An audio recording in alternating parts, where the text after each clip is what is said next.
You ready to break free from that cycle you've been stuck in? Oh, I know you are. So roll up, get your ass out of bed, and get going. Because today we're reimagining your morning, and damn it, your entire life.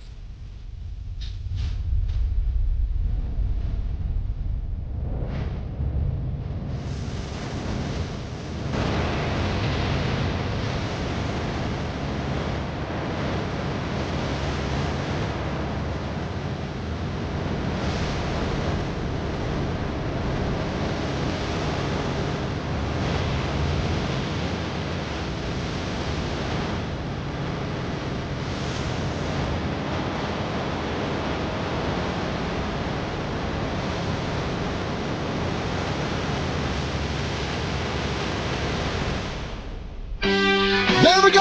Good morning. Good morning, Dugan. I see you there in the comments. Yeah, we're fired up. Get ready. Welcome, welcome, welcome to Mornings in the Lab. Listen, you've rolled over. You've hit the YouTube channel. You hit the LinkedIn channel. You found us on Threads. You've made the right choice to be here, and that means you're ready. Oh, baby, you're ready to reimagine that life you have. Hey, quick note before I get into it. Flynn's here. Yep, she's in the room today. So you're going to walk the kids out of the room because she might offend them with some language she might drop today. Oh, true story. And Johnny, he's sitting in the UFO. So I'm telling you, kids, you just don't want to be on the show today. Listen, today is about transformation. Have you ever noticed how the people living lives you want aren't grinding through every hour of the day? No, they're not. They're the ones who have stepped back, reimagined their approach, and designed systems, routines, that set them free. You know, Johnny says, right? Don't judge the man. Judge the man by the habits. Our guest today, Marina Paul, embodies this transformation. She went from a management consultant, to the founder of SPRHRA, a brand dedicated to giving female athletes the freedom to perform. Now, listen, Marina isn't here to tell you how to work harder. No, those are for the other boring podcasts. You go to the other boring podcasts, like, yeah, you got to work harder, you got to work harder, you got to work harder. It's all recorded, pre-recorded shit. That's what it is. Those podcasts are boring. Now, listen, if you want to go to Bloomberg Television and watch boring talking heads, go over there. You want to be entertained by fun shit over here? You got to hang out with myself, Andersen, and Flynn, the safe, non-toxic space for human beings. Listen, Marina Paul isn't here to tell you how to work harder. Like I said, no, she's here to show you how to fundamentally reimagine. Yeah, exactly what's possible for you. Producer Jimmy, let's do this. You know how this works. I rotate over here, and we bring on the crew to the screen here. We got Andersen in the UFO. We got Flynn, who showed up at the last minute into the studio because I'm thinking that the kids are cooperating this morning, and I'm eager to hear what's happening with the kids this morning because I know as a parent, Johnny, as a parent, we have the greatest plans in life. Then the kids get involved, and it's like, oh, the plans are changing on the fly. We got Kristina in black on black on black with the white headset, the black hat on. Johnny's in black on black with the UFO. I'm in black on black. And guys, I got the toque on today. And for my American friends, that's the beanie cap. Yeah, sunglasses and so forth. So, Andersen, how are you, brother? Before we get to Flynn, we got to check up with Flynn. What's going on in her household today? Johnny, how are you, brother? I'm good, brother. I'm good. As you referenced the UFO, I think I need a little bit more lighting overhead. I'm a little dark. Yeah. Like, I got all these fucking lights I got to learn how to use now. Jesus Christ. What happened to my fax machine and my straight ahead camera and all this shit? Now it's like, God damn it, you know. Mornings in the Lab, where you learn how to turn on the light with John Andersen and Kristina Flynn.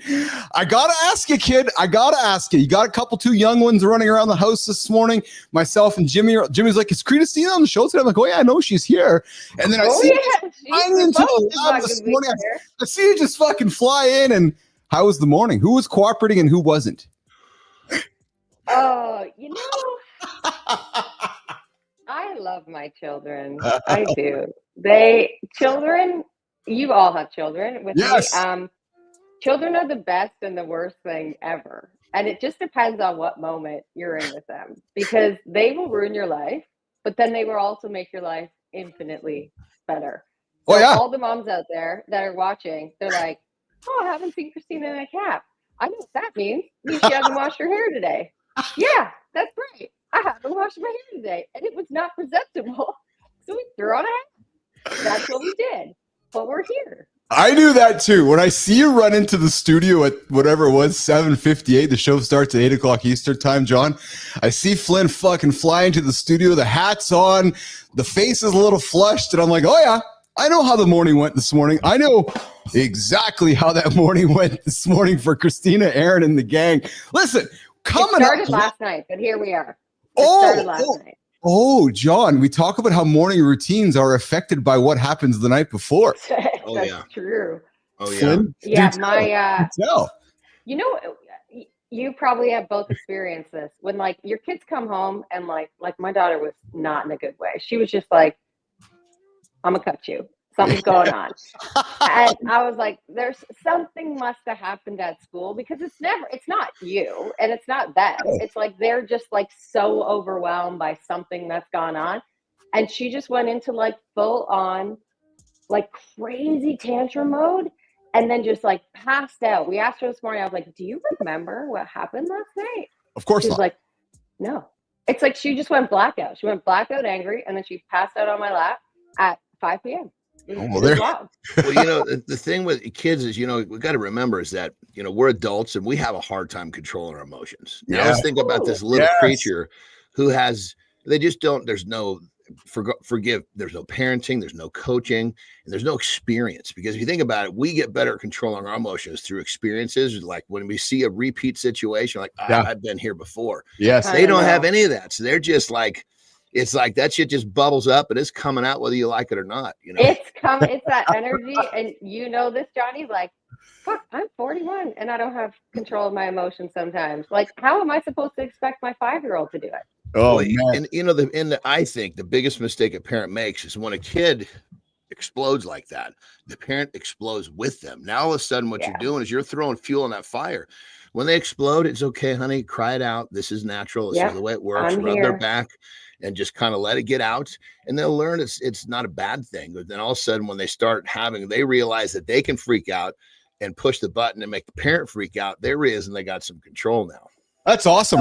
Rubbing my back works too. Hey, Lauren, baby, when I'm upset, she rubs my back and everything works better. Me too. Actually, I like my bum being rubbed. Oh, there you go. Rub the bum. That's how it works. Bum, babe. Just rub the bum. Just rub the bum. Hey, good morning, Jack Dugan. Good morning, my friends on LinkedIn. I see you there in the comments. I can't see your name, but I can see you shaking, saying, hey, Keith Bilous, hello to you as well. Hey, listen, so coming up in a few moments, we got Marina Paul coming up. But listen, before we do that, let's dismantle the myth. Flynn, Andersen, we've fed this myth, man.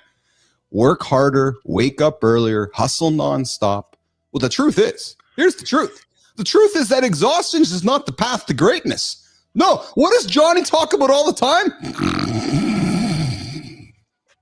If you don't sleep, you don't get to work out. Oh, yeah, you gotta get some sleep. You gotta get sleep. Real change isn't about doing the same thing better. No, that's just moving you in the wrong direction. It's about letting go of what doesn't serve you. You know how we talk about in November, no, so you can say yes to something? Yeah. The real question isn't how hard you can push. Fuck no. It's how effectively you can build those systems that let you thrive. Or like Johnny and I talk habits. Don't judge the man for how he looks. Judge the habits that got him there. Yeah. What if instead of optimizing your grind, I'm grateful this morning, man. I'm just fucking grateful to be here today. Man, am I ever grateful. What if instead of optimizing your grind, you just eliminated it altogether? John, you're like, yeah, let's just get rid of the grind altogether. John, in your career, your massive career of wrestling and bodybuilding and fucking lifting heavy shit up and putting it down, what did you realize that success was about more than grinding? That it was about reimagining your entire path entirely. Somebody's listening to you for the first time. What was the moment you realized you were in control of your life, Johnny? As soon as I realized that for me to achieve more or for me to get more, however you want to phrase it, I had to become more. Ooh. So what that means is that your morning is, or here's another way to put it, the most important work a man or a person, forgive me, ladies, will ever do is on themselves. So the morning is about self-improvement, so you can become more, so you can achieve more. That's why a morning routine has got to be specifically set up to a person, their goals, and what they're trying to do. I like that. What do you think of that, Flinner? What changed your life when you adopted this idea of it's not grinding? I got control of my life. and I want to be different. What turned the light on for you, Flynn? Shit got really bad.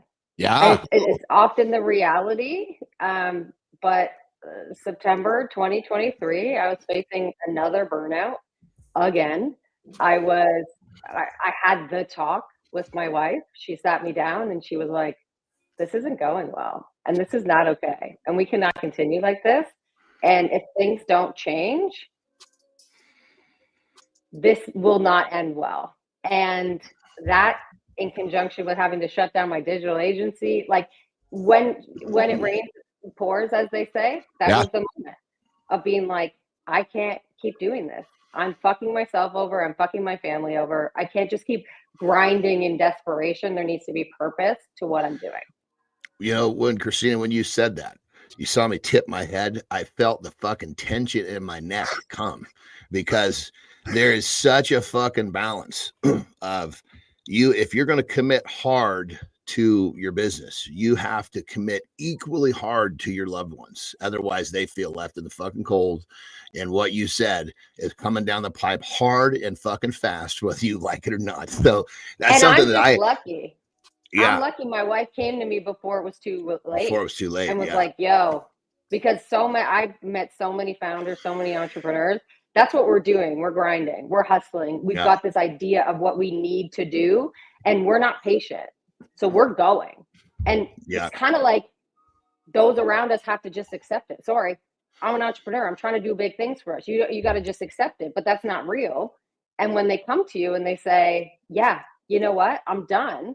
I was just lucky she didn't say I'm done. You know, and it's because obviously, I guess when it comes down to it, you know, she felt that when she spoke to you, you would hear her. You're right. And you would make that change. Tara does the same thing for me. Sometimes she'll sit me down and say, honey, you're underwater again. You know, I know you're here, but I can't see you. Meaning we're not really connecting. You know, it's like we're swimming, her head's above the water, mine's below, but we're not really fucking communicating. Yeah, we're in the same, we're in the same fucking pool. We're swimming together, but we're not really swimming together. And so there's certain phrases that she can use, certain words that she can use that tell me, okay, I need to listen fucking more closely right now. Yeah. You know? And it's crazy that even after that conversation one time, you can still, like, since September 2023, she's still been like, hey, babe, you're doing it. Like, you're going back there. You're making me real nervous. And Keith, I'm sure you've experienced this. Oh, yeah. And when all else fails, you know what I do? I put on the happiest classic rock song of all time. Oh, what is that? Fuck Johnny. Fuck Kristina. Producer. What is it? What's the happiest song is what I want to know. Segue to the next segment. Marina Paul's joining us here in a few moments. We got the accountability check-in coming up in a second. We're talking transformations, but guys, recently they've revealed the happiest rock song of all time.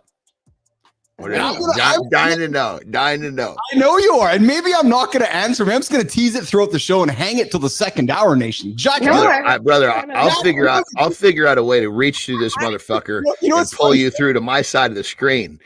When I told Johnny something before, when he's got to think about it, he has to go for a crap. He's like, when I get something excited, like my sphincter clenches up. He told me to have to make me go to the toilet. Goddamn, tell me. I might just have to go to the bathroom. Weird thing men do. I don't understand it. Yeah, the amount of time y'all spend. If I tease Andersen with what the happiest rock song is, Andersen might have to slip away to the can, Jimmy. But while he's doing that, we know I won't be back anytime soon if you put me on the crapper.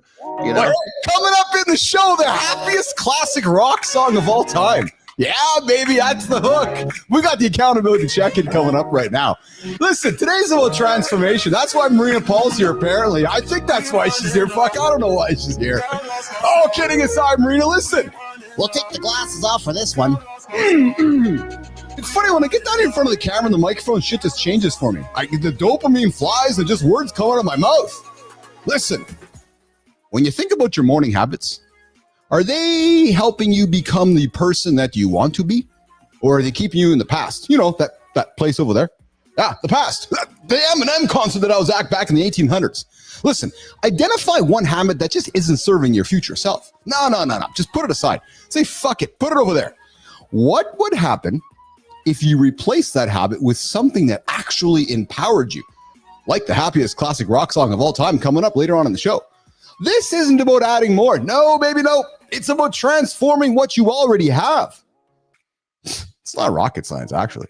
Take that habit, that good one you like, reimagine it, and make it work for you. Maybe if you get up at 4 a.m. and you're kind of getting behind the day, you got to get up at 3:55, maybe 3:45. Who knows? But take that habit, reimagine it, and make that habit work wonders for you. Look at the calendar. Ask yourself, which of these tasks are remnants of yesterday's bad habits? Where are you keeping yourself busy instead of moving forward? Dugan, I know you get up every single day and you instill new habits in your day. Identify the tasks that drain you without adding value. And listen, where can you innovate? What can you eliminate? Remember, that calendar you have in front of you, it reflects your values. Pay attention to it. Let's ensure it reflects the life you're striving to build, not just the routine that you've fallen into and the one you've left behind. So listen, there is the accountability check-in today. And listen, I'm going to tell you, if you are feeling this message, it is time, baby. It's time to take action. I'm going to invite you to do something really, really quick. Hear me clearly. Subscribe to the channel. Share your thoughts in the comments. And what's that first step you'll take to imagine your morning? Listen, you want to say no so you can say yes to a bunch more. All right, coming up, Jimmy, you know what's happening, mister. Imagine transforming your career and your life by rethinking everything you have been taught about limits and opportunities. Today, our guest, we celebrated her a while back on the Creator Spotlight. Marina Paul is here today to show us how she took a bold leap and redefined her path. Yeah. Marina, welcome to the lab this morning. Where are you joining us? Marina, love you. We need to get you on the other link as well, the vertical link, and then we need you unmuted on both. We got Marina Paul joining us. I sent you a message. We got it coming. Yes, excellent. So we got Marina Paul coming up here in a couple moments. While we're doing that, I teased a few moments ago the happiest classic rock song of all time. So while we're hanging out for Marina, Tina, do you have a guess? Oh my God, rock? No. Oh yeah, no idea. You're an R&B person. That's right. Yeah. So John, this is more of a Johnny and Keith thing. Andersen, let's go, buddy. What's your first guess? And I'm gonna have to ask AJ when he gets on here later on in the hour. We got AJ Zeglin joining us from Mindfuel.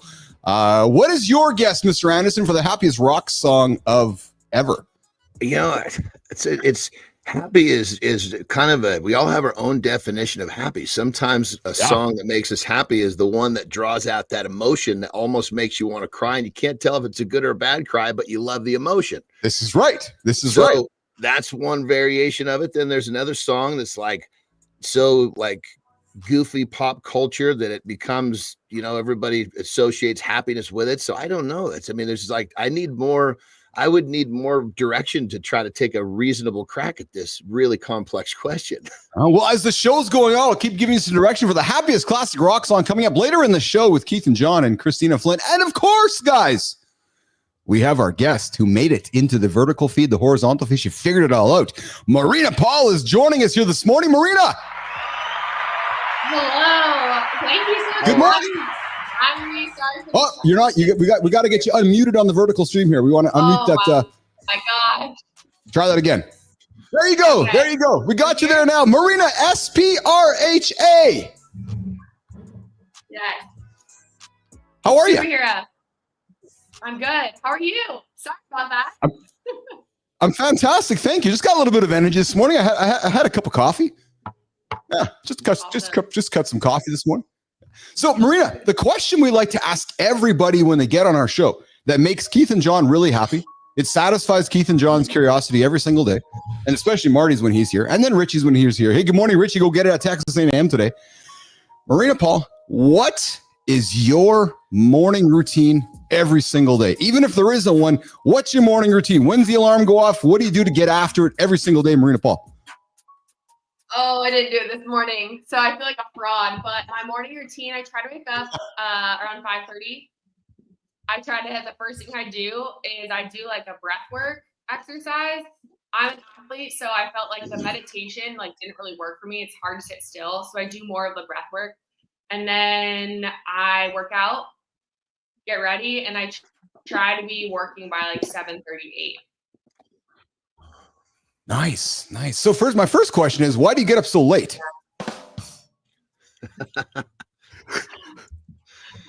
Oh my gosh, now you're gonna make me feel bad about myself. I'm like, should I get up earlier? I function best very early in the morning, and then I crash late at night. So yeah, that's just my schedule. I love that you said, and I know John's going to lean into this as well, Marina. I like that you said you start your day with breath work.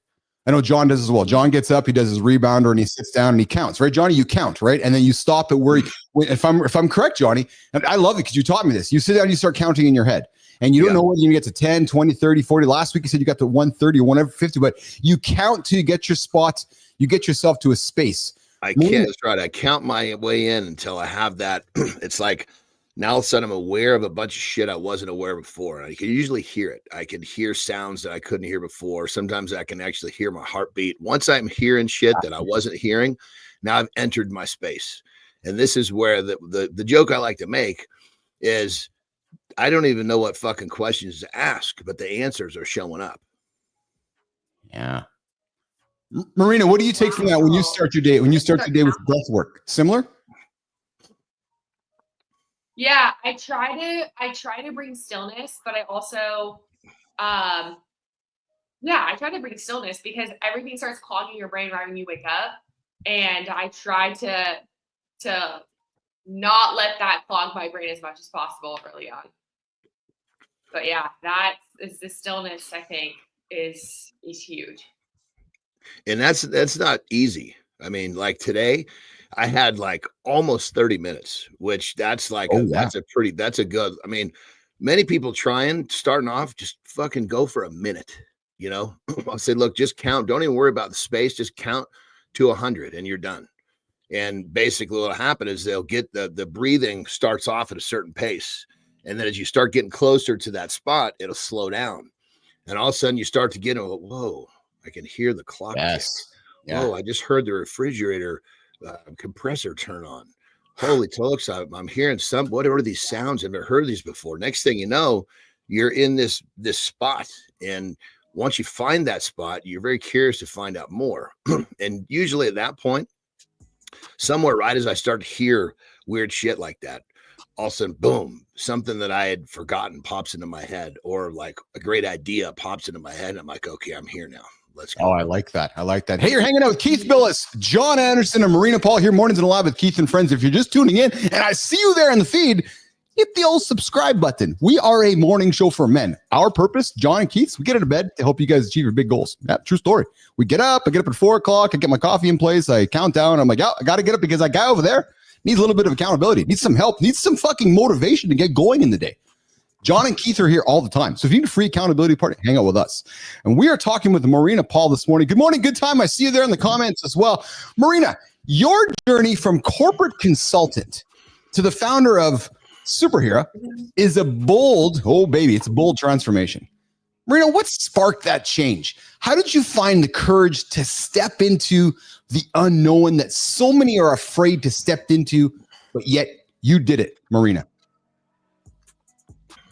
Yeah, I changed because in my brain, I was like, I have no other option than to do this. And I think the non-bold change for me is staying in an environment that didn't suit me best. Not that it was a bad environment, but it was just something that was, the corporate consulting world is not how my brain works. So to me, you asked that question, and I'm like, it made so much sense for me to do that. I think the biggest part that I was unprepared for was like, how do I find my own insurance? How to do my own, like, just different little things that a corporate environment takes care of for you. I think I came to a point, literally, I was working on a project and I had been building SPRHRA out of my parents' house, and no one in their late 20s wants to be living with their parents anymore. I then made the jump to move to Washington, D.C. to get a license with Georgetown University so we could sell at the collegiate level and use their logos and marks.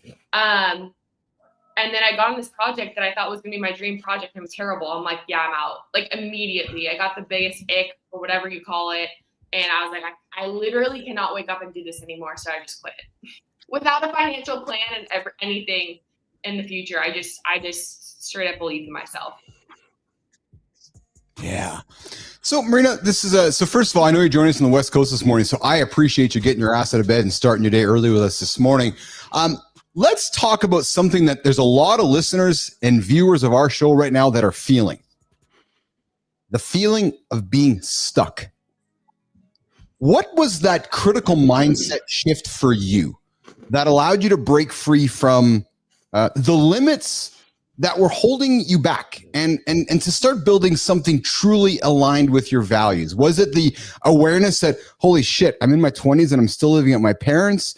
Or what was that mindset shift that took you out of the feeling of, fuck, I'm feeling stuck right now and I got to get unstuck? Because Marina, there's somebody right now listening to you going, how did she do it? Yeah, absolutely. It's going to look different for everyone. So a lot of people who unstuck differently than I did. So just take that as a note. I moved home to live with my parents to build this so I could use all my rent money towards building a company. So at some point I needed to make the jump. I tapped into my athlete mentality. And I said, hey, like when it's in the middle of a soccer game, when things aren't working, like you have to figure out a way to find a way to win, right? I just knew internally, I'm like, things are not working. You know, everyone knows that feeling if they're tapped into their intuition. And if you're not, I highly suggest learning how to do that. And then you have to take the risk. If you need to write out a pros and cons list for like, what is the risk of leaving what I'm at now with a potential gain of so much happiness? You need to figure out what that is for you. And you also don't need to take a huge jump. You can like take little steps towards that direction. For me, I moved across the country and I quit my job, my high-paying 6-figure job. For some other people, they might not be able to do that because they have kids. So I didn't, and the most success for me has come from taking that leap. It honestly, Keith, it all comes down to faith in yourself. I know that's kind of a roundabout answer, but like, athlete mentality, you know? I don't believe it is cliche at all, actually, because that's really how Keith and John and even Marty and the team at Mornings and Lab is bonded over. I got no special skill. I'm just handsome. I got nice hair, skin. I got great eyes. I got a nice voice. You know, and Johnny's got nice. He thinks he's Mark Wahlberg's twin brother. Yeah. So you know, Johnny's just handsome. So our skills are very much visual, Marina. Like we're visual skills, and we know that our skills are declining as time goes on. So I very much can relate to what you're talking about, Marina. 100%, like just full on 100% reality going on here. I'm telling you. But listen, yeah, John's. You want to go ahead? Oh, sorry. I was going to say, just to give an example, it's not going to come once you quit and you move on to your next thing. Like that's not, the jump is one thing, making it happen is a whole other thing. So yes, you want to know how I got like from the button. I just was unbelievably persistent, waking up at 3 a.m. to drive 8 hours to New England to get a coach to get a meeting with me, doing things that were completely unscalable still, so that we can have these opportunities, cold calling people all the time. So, and just trying to get rejected as much as possible because I knew that the percentage was that I was going to get more yeses eventually. So I'll say that too. Making the jump isn't the thing that makes it happen. Yes. Well, you know, and we say here, so you're clearly a business athlete because Johnny, what do business athletes do? They do the shit that what? The basic people don't want to do, right, Johnny? So she's getting up, driving 8 hours, doing her shit. You know what it's like, Johnny? Doing the shit that most people won't do. That's exactly right. And listen, Jimmy, Johnny, we're going to do a break here for, we're going to do a League of Business Athletes break here in a minute. So John can do a restroom break and we'll reset for deep dive. But before we do that, Marina, I got daughters. Johnny's got daughters. Flynn, a lot of listeners. SPRHRA isn't just a brand. It's a statement. What have you seen change for female athletes who are empowered by the right tools and mindset instead of being held back by limits? Marina. They play with freedom, and they play with the freedom that they define. They aren't bogged down by all the things that would otherwise restrict them. and everyone knows that feeling when you play to freedom, whether you played handball in PE when you were little or you were an elite athlete, everybody knows what it's like to feel the freedom in your body and your movement. But it's not just your body. We believe that it's like helps you from the outside in. So it gives you freedom when you go into a boardroom one day. It gives you freedom when you start your own company. It just helps you believe in yourself and things that are going to make this world so much better than it is. Oh, I like that. Hey, we got a question coming from Jack Dugan before we do a quick break here. Marina, how do you juggle change professionally and personally?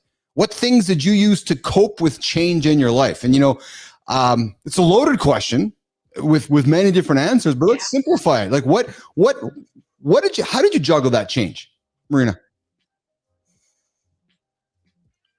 I try to lean on the frameworks that have made me successful in the past. And I go back to the mentality. Every day I'm playing a sport and I have to go to practice. I have to try my best. I have to recover. I have to do all those things. So whatever the thing is that I'm doing, I'm always approaching it as an athlete. In some ways I love change. In other ways I don't like change. But I think that I'm trying to be, I guess, an athlete and life is the sport.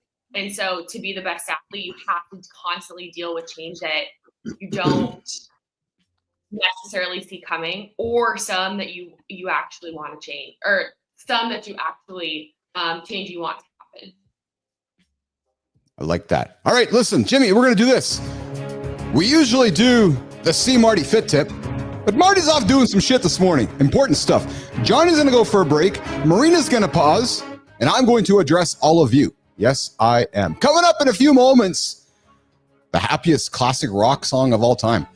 Johnny's just in the bidet right now, just hanging out, trying to figure that out. Now, what the hell's the happiest song Bilous is talking about? And I know Marina's thinking about it too. Flynn's just trying to process it. Actually, I'm thinking Flynn's probably just fucking Googling or AI and she's going to come to the table with the answer. The happiest classic rock song coming. And then in the second hour, we're going to get into 7 signs a man has healthy masculinity. Because on this show, Nation, we're about non-toxic conversations. So to all my friends on Threads that are joining me here today for the first time, so the toxic conversations, they happen over there.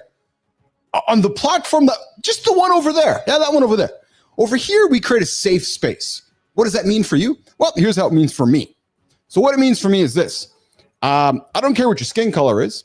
I don't care what your sexuality is. I don't care who you sleep with. But what I do care about is you're a human and you got a heart. That's true. And if you have a human and you have a heart, you come to the lab. But most importantly, if you are curious, you want to have curious conversation that puts people to sleep, go to a podcast. Now, all joking aside, if you want to come have a curious, fun conversation in a safe, non-toxic environment, to all my friends on Threads, all my friends on YouTube, and all my friends on LinkedIn, come hang with us Monday to Friday, 8 o'clock Eastern time. And of course, we are looking for 10 men.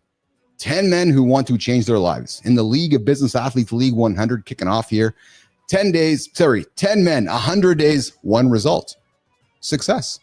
True story. That's it. League of Business Athletes coming up. Come knock on my door or head to BAPL.ai. Will you qualify? That is what it is all about. And hey, we got who else we got here? We got Good Time joining us here in the feeds, and Good Time's out walking. Good Time joined this show months ago and has been walking every single day with us as the free accountability show, Mornings in the Lab with Keith and friends. And that is what we got going on. We got Jack Dugan as well in the comments. We got Lauren here as well and so forth. But listen, we got Johnny back. We got Marina back. And Jimmy, let's keep the show going on this morning. All right, Marina. We're going to get into the deep dive segment of our show, Engineering Your Brand Through Identity Mastery. Now, Nation, Marina's journey is about so much more than career change. True story. It's about fundamentally reimagining who you are and building a brand that aligns with that vision. Because I know many of you are going throughout your day. You got a corporate job, you got a real job, you got a fake job, you got whatever kind of job you want, and you are wanting to build a brand that aligns with a vision. You want to not be basic. In the next 10 minutes, we're going to explore how you can master your identity and use it to shape a brand and a life that brings true freedom for you. So, Marina, when someone feels trapped in the old version of themselves, and I've been there, and I know John has as well, he's reinvented himself over and over and over. Marina, how do they break free? How do they begin to break free? What's that first step? Reimagining who they are and building that new identity. Again, somebody's listening going, oh, I don't know, man. What do I do? Marina Paul. Yeah, and not to sound super unrelatable, but I wrote a book about it, but writing is my mechanism to go deep with myself. So whatever your mechanism is to go deep with yourself and really to uncover like the truth within yourself, I say go do that. Whether that's physical exercise, writing a book, creating something. I think creating is a huge, amazing outlet to really do this. And I keep going back to like, it's all about finding that connection with yourself. You have to figure that out to be able to trust yourself, to be able to keep reinventing yourself in these ways. So my biggest thing is find something to do to help explore what that thing within you is. Whether that's drawing, go knit, go do something that's a little bit different that brings you closer to yourself. And again, for me, it's usually physical or writing. So people say niche down, niche down, niche down, niche down, niche down. Mm-hmm. What's your philosophy on that? Do you got to pick a hobby? Do you pick a side hustle? And do you lean into that, or what do you think you need to do? I'm a very curious person, so the thing that brings my curiosity, like I'm gonna go do that. So what is the thing that actually makes you happy? Not what everyone says you should go learn, but what is the thing that actually you are curious about? So the niching down piece, I think it's just not to offend anyone, but it's just like a LinkedIn post that you could write. I think that you should honestly go do something that you're extremely curious about. That you're like, that's interesting. I want to go learn more about it. Do something new that's out of your comfort zone. Oh, that's interesting. That's interesting. So I'm gonna pose the same question to Andersen and to Flynn. So first, I'm gonna throw it to Johnny. Johnny, you built a personal brand, and so Kristina and I have been fascinated about this. And actually, I meant to talk to you about this. Like, you built a personal brand before the internet. You had to figure out how to build that personal identity. You know, as a wrestler, as a strongman, as a bodybuilder. How do you do that? How do you reimagine yourself and build something authentic when it's so difficult to do? John Andersen, and then ask the same question of you, Kristina Flynn. Well, I mean, the first step is hands down is you got to get comfortable with who you are. And, you know, people that know me, they know exactly who I am. And I'm the same guy wherever you see me. And I don't have, I mean, keep in mind when I say unapologetically be yourself, I always like to precede that with respectfully, because, you know, I'm not everybody's flavor, and that's okay. But the people that do resonate with me, you're going to get this guy, whether you see me on the internet, you're going to see me on the street, you're going to see me anywhere. And so I guess what I'm getting down to, excuse me, is the first step is to truly, truly be you, because if you are, you're going to be unique. Nobody wants to follow somebody that looks like everybody else in the line. They want to follow somebody that stepped out of the line and made it work. And so, you know, just that was it. I mean, if it all because, I mean, again, it's my blessing. The fact that I was a dumb little son of a bitch and I had to figure out how to do it my way just to keep my head above water. That was my blessing, because then as an adult, I kept doing it my way. My way is very different than status quo, and it's attractive to many people. And so it didn't make a difference. It didn't make a difference whether the internet existed or not. That you were getting me at every street corner. You were getting me in my house. You were getting me wherever the fuck you saw me. And now that all of a sudden the internet goes, you know, boom. Now it's really easy to display who you are, because if you're you all the time, you're not having to put a mask on to make a video. Yeah, that's a good point. That's a really good point, actually. Flynn, comment on this. I mean, to me, it's like, yes, of course, but also so many of us don't know what authentically us is. Yeah. Like, I don't know what apologetically me is, somebody in the audience is saying right now. So what the fuck do I do about that? Because, Johnny, we talked about this. There was no other way for you, right? There was no plan B. And a lot of people, in a sense, that was a privilege, right? And the fact that you didn't have to mask, that was a privilege. So for a lot of people, they've spent decades in their career masking because they've been told who you are is not enough.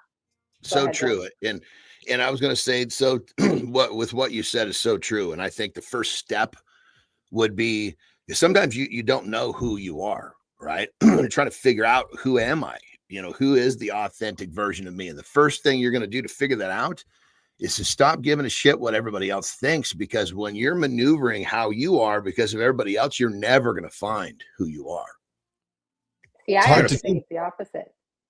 I think it's the opposite. I think before we stop giving a fuck what everyone thinks of us, we have to figure out who the fuck we are, because in figuring out who the fuck we are, we become confident in ourselves and we become unapologetically ourselves. At least that's what's happened for me. That's gotten me comfortable and confident with saying, I don't give a fuck. And that, that's good, because it could go either way. For one person might think, I need to find myself first. The other person's, fuck, I'm so far away from myself. I'm just going to stop giving a shit what other people think and see how I react, see who I become when I take this left step because I want to do it versus take a different step because what people are going to think. You're going to find out what steps you want to take. When you're taking steps because you're afraid of what someone's going to say, you're afraid of what someone's going to think, you're never going to find what step you want. In many ways, and I see Marina nodding here. I'm going to bring Marina in here a quick second. In many ways, and Flynn, we've talked about this often here in the last 10 days. What we are talking about is essentially what's happened in the United States in the last 10 days. Half the nation woke up unapologetically who themselves are, and the other half woke up going, we don't know who we are. And that's interesting, because a big percentage is like, yes, this is who we are as Americans, and we're voting this way. And if you don't like it, fuck off. And the rest are like, oh, wait a minute. I thought you were all like us. No, we're actually not. Marina, you were nodding in. I saw you nodding as Flynn was talking. I saw you nodding as Andersen's talking. And you're nodding as I'm talking.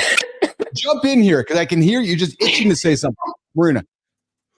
I'm agreeing with all of you. I think that it's a different approach for everyone.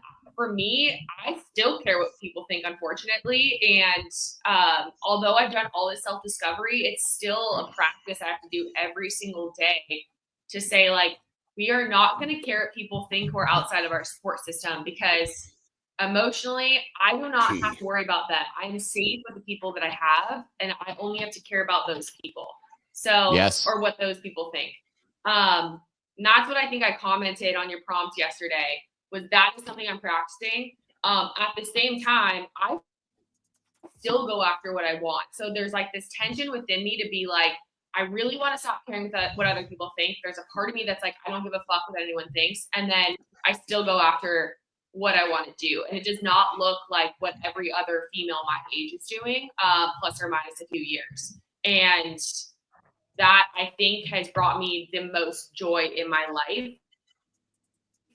Not including like any success, but that has brought me the most joy into who I am. But it is a constant struggle to be like, oh wow, I have a very different life than a lot of my close friends, and then other people I'm seeing on social media and things like that. Yeah. And can I jump in here? I want to put context to this too, because I don't even know if we've talked about it at large. Like, what you're doing with SPRHRA is you are saying, and you've been saying, and I want you to talk about it as well, the uniform and the fit of uniform for women is not the same.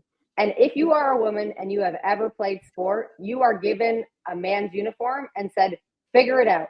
And so we roll it and we bunch it and we do whatever. And then you chafe and you do all these shit that, like, it doesn't seem like a big deal, but some of the greatest coaches in the world with their players sit down and first tell them how to put on their socks.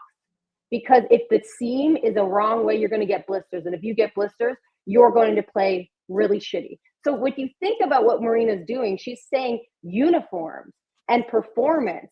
She's putting gender on that, which is a very difficult thing to do and not something that anyone has ever done.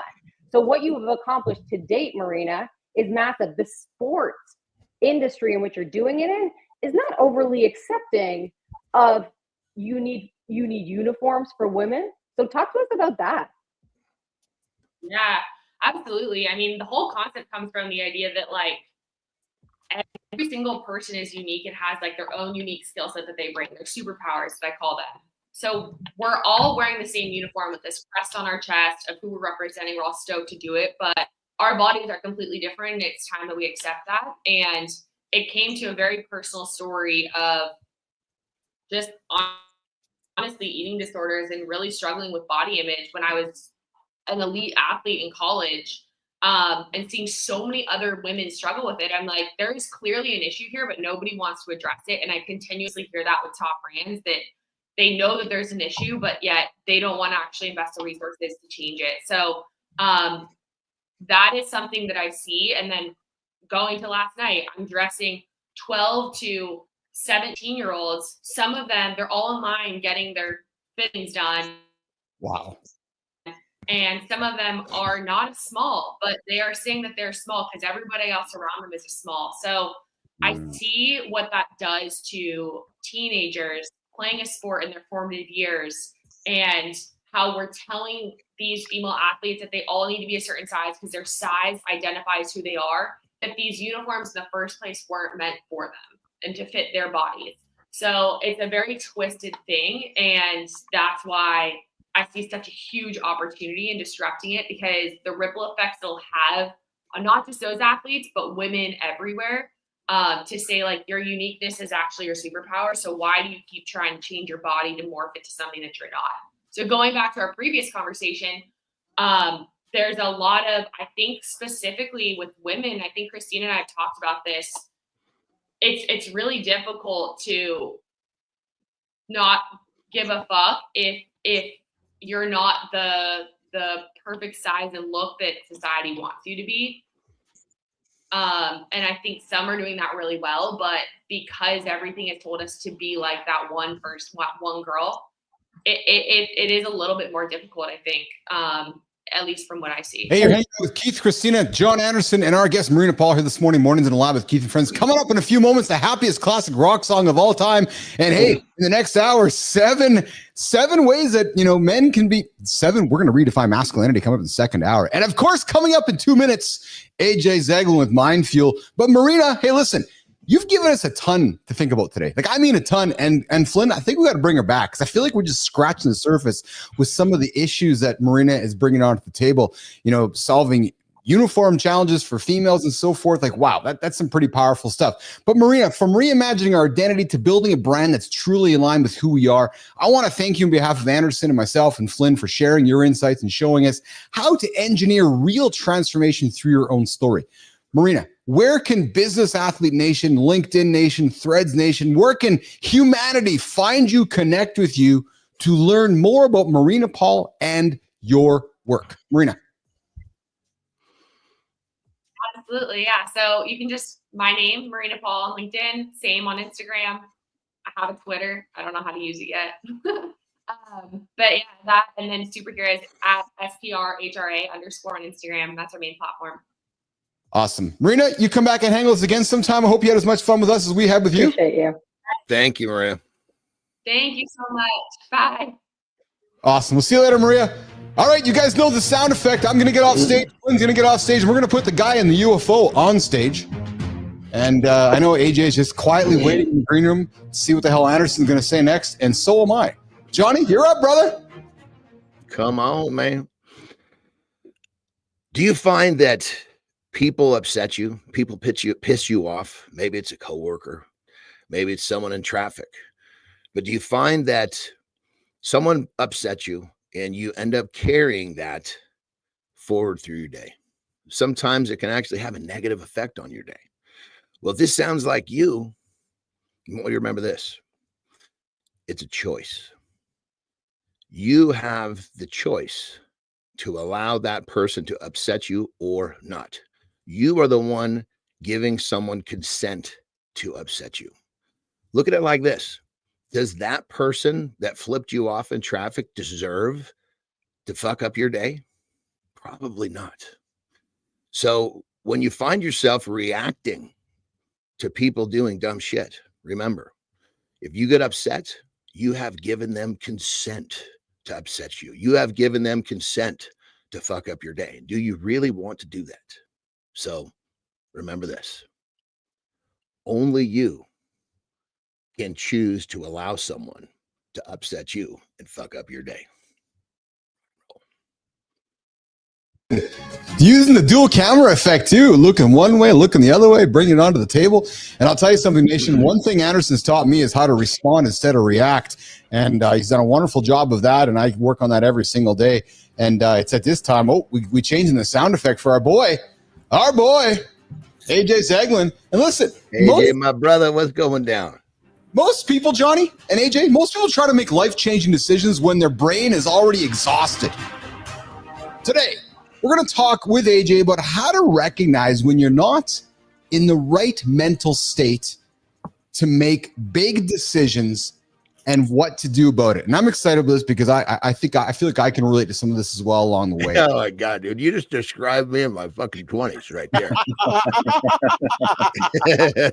AJ Zeglin is joining us today from Winnipeg, Canada. Here, our resident mind, feel, mental performance expert, AJ. What's shaking, brother? Good to have you here today, buddy.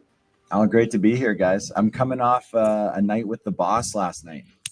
Oh, you did go see it. So, Nation, for those of you that don't know, Winnipeg, Canada has been patiently waiting forever for some young man from New Jersey called Bruce Springsteen.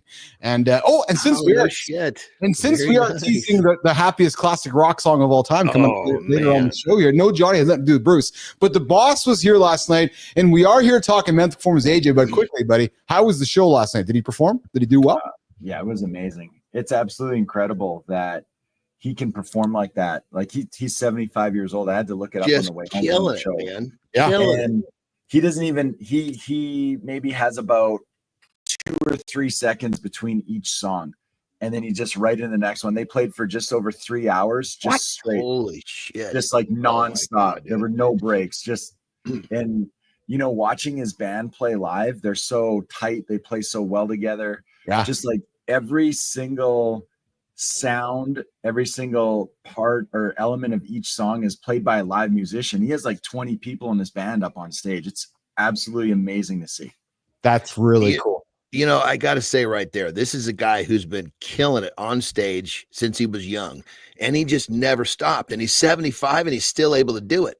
This is what we talk about with health and fitness. If you don't stop, you just keep on going. And what you can do is amazing as you get older. And look at this guy. Mick is the same way.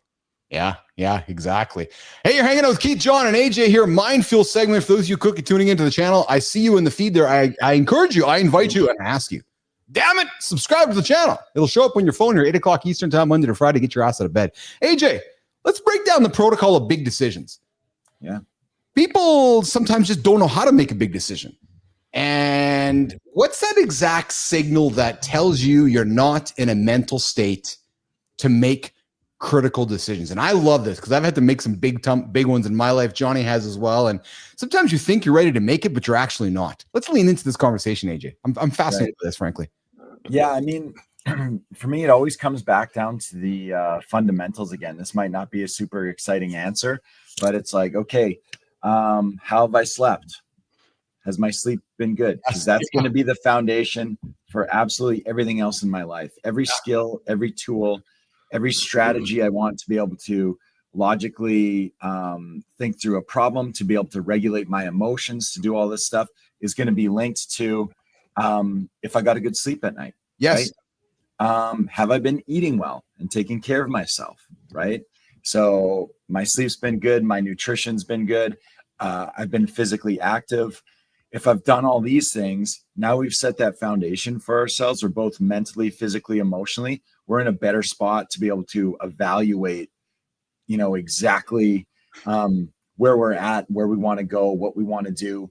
But if we are tired, if we're hungry, if we've been feeling really lazy and we haven't taken any action, we're just not in a great place to make these decisions, right? We can't emotionally regulate ourselves. We can't logically think through problems and stuff the same way, right? So it's all about setting that same foundation that we set for performance is the same, foundation that we set for making big decisions.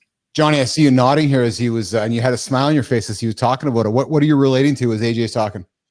Well, everything is totally correct, and for me, I always like to boil shit down, make it simple and easy, because simplicity is my formula for success. And the first thing I look at is, okay, am I making this decision based on a reaction or a response? If it's a reaction, I'm sitting the fuck down. I'm not doing anything.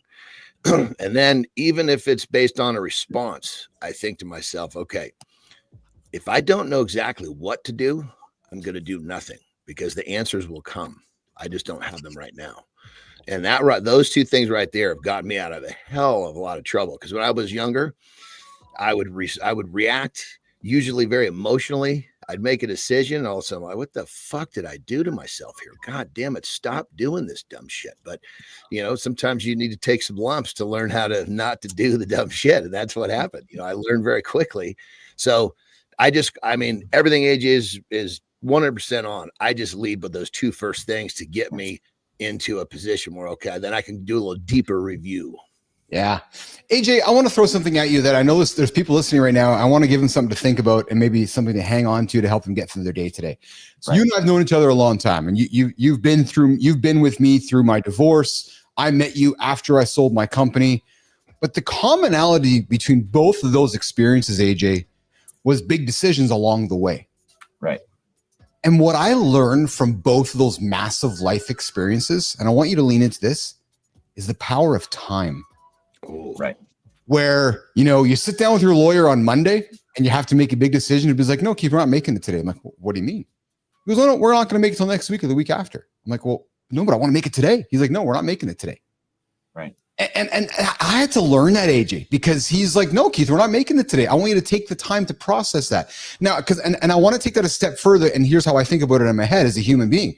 Not only, do men have emotions, different, how we slept the night before, who we've had an argument with, we know our female friends go through every time in the month, there's things changing and emotions are changing.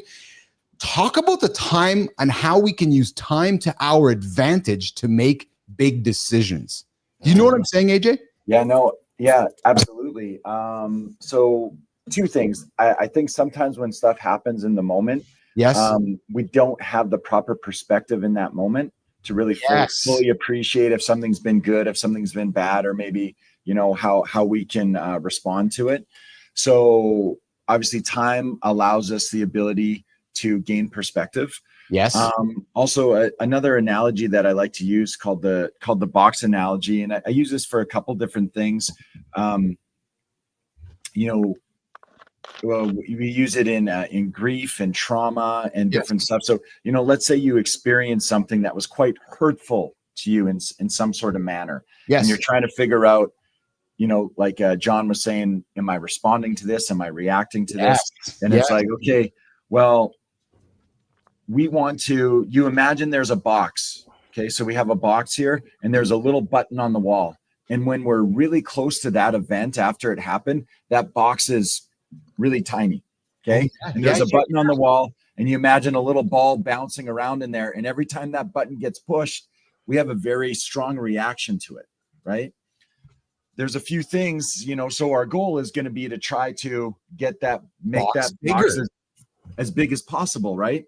Different factors, like we said, how we regulate. So, how we sleep, how we eat, how we do take care of ourselves is going to help increase the size of that box. But another big one too is time. So as time goes on, the size of that box is going to get bigger and bigger as well, right? And now with that button getting pushed less and less, we're in a better mental state to be able to make a decision instead of just something that's very reactionary, because we have something that's just getting pushed constantly that we're reacting to, right? I know it's so cliche making decisions, and people right now who might be tuning in going, what the fuck are these guys talking about? But man, big decisions are difficult to make because, and again, I've used this often with Johnny. I'm learning as a 52-year-old man how to respond instead of react. Right. Right. And that in itself is a new way to make decisions because you're emotional. I'm making a decision right now. Well, hold on, slow down. Right. Yeah. Right. Patience is a virtue. It's the oldest cliche. And I like your analogy of the box. So what you're saying, if I can wrap this up, then what you're saying, AJ, is that, when you're close to an emotional situation, that box is small. The ball's bouncing and you're looking and going, I got to make it. And you're like, and what you're saying is Keith, slow down, breathe, Take some time away from it, make the box bigger. And Johnny, that's what you do. It sounds like when you start your day to count your day off, right? And AJ, John starts his day on the rebounder, but then he starts his day to count his day in the morning. He goes 1, 2, 3, up to whatever he has to get to. You're saying the same thing, right? You're saying John starts his morning in the box, and then as his morning starts and as he's counting, that box is getting bigger and that ball is getting out of view, which allows him to move on. Those little techniques, right? Same kind of analogy, I'm thinking. Yeah, totally. Yeah, absolutely. Yeah, it's just time is just one of the elements that helps us control the size of that box, right? I love I'm sorry, AJ, go ahead. No. You got me. This I'm bursting with this analogy of the button. Yeah. Fuck, it hit me like a ton of bricks. I can hear myself tell myself, right? I can hear myself talking to myself saying, step away from the button.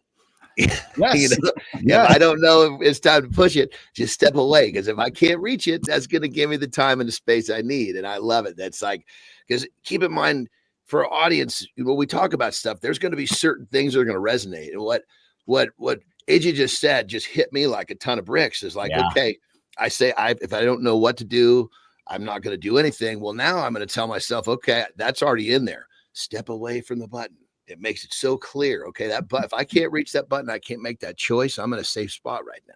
Yes. We're always looking to add nuggets to the show, and AJ dropped a good one here this morning. Good times comments. Loving it.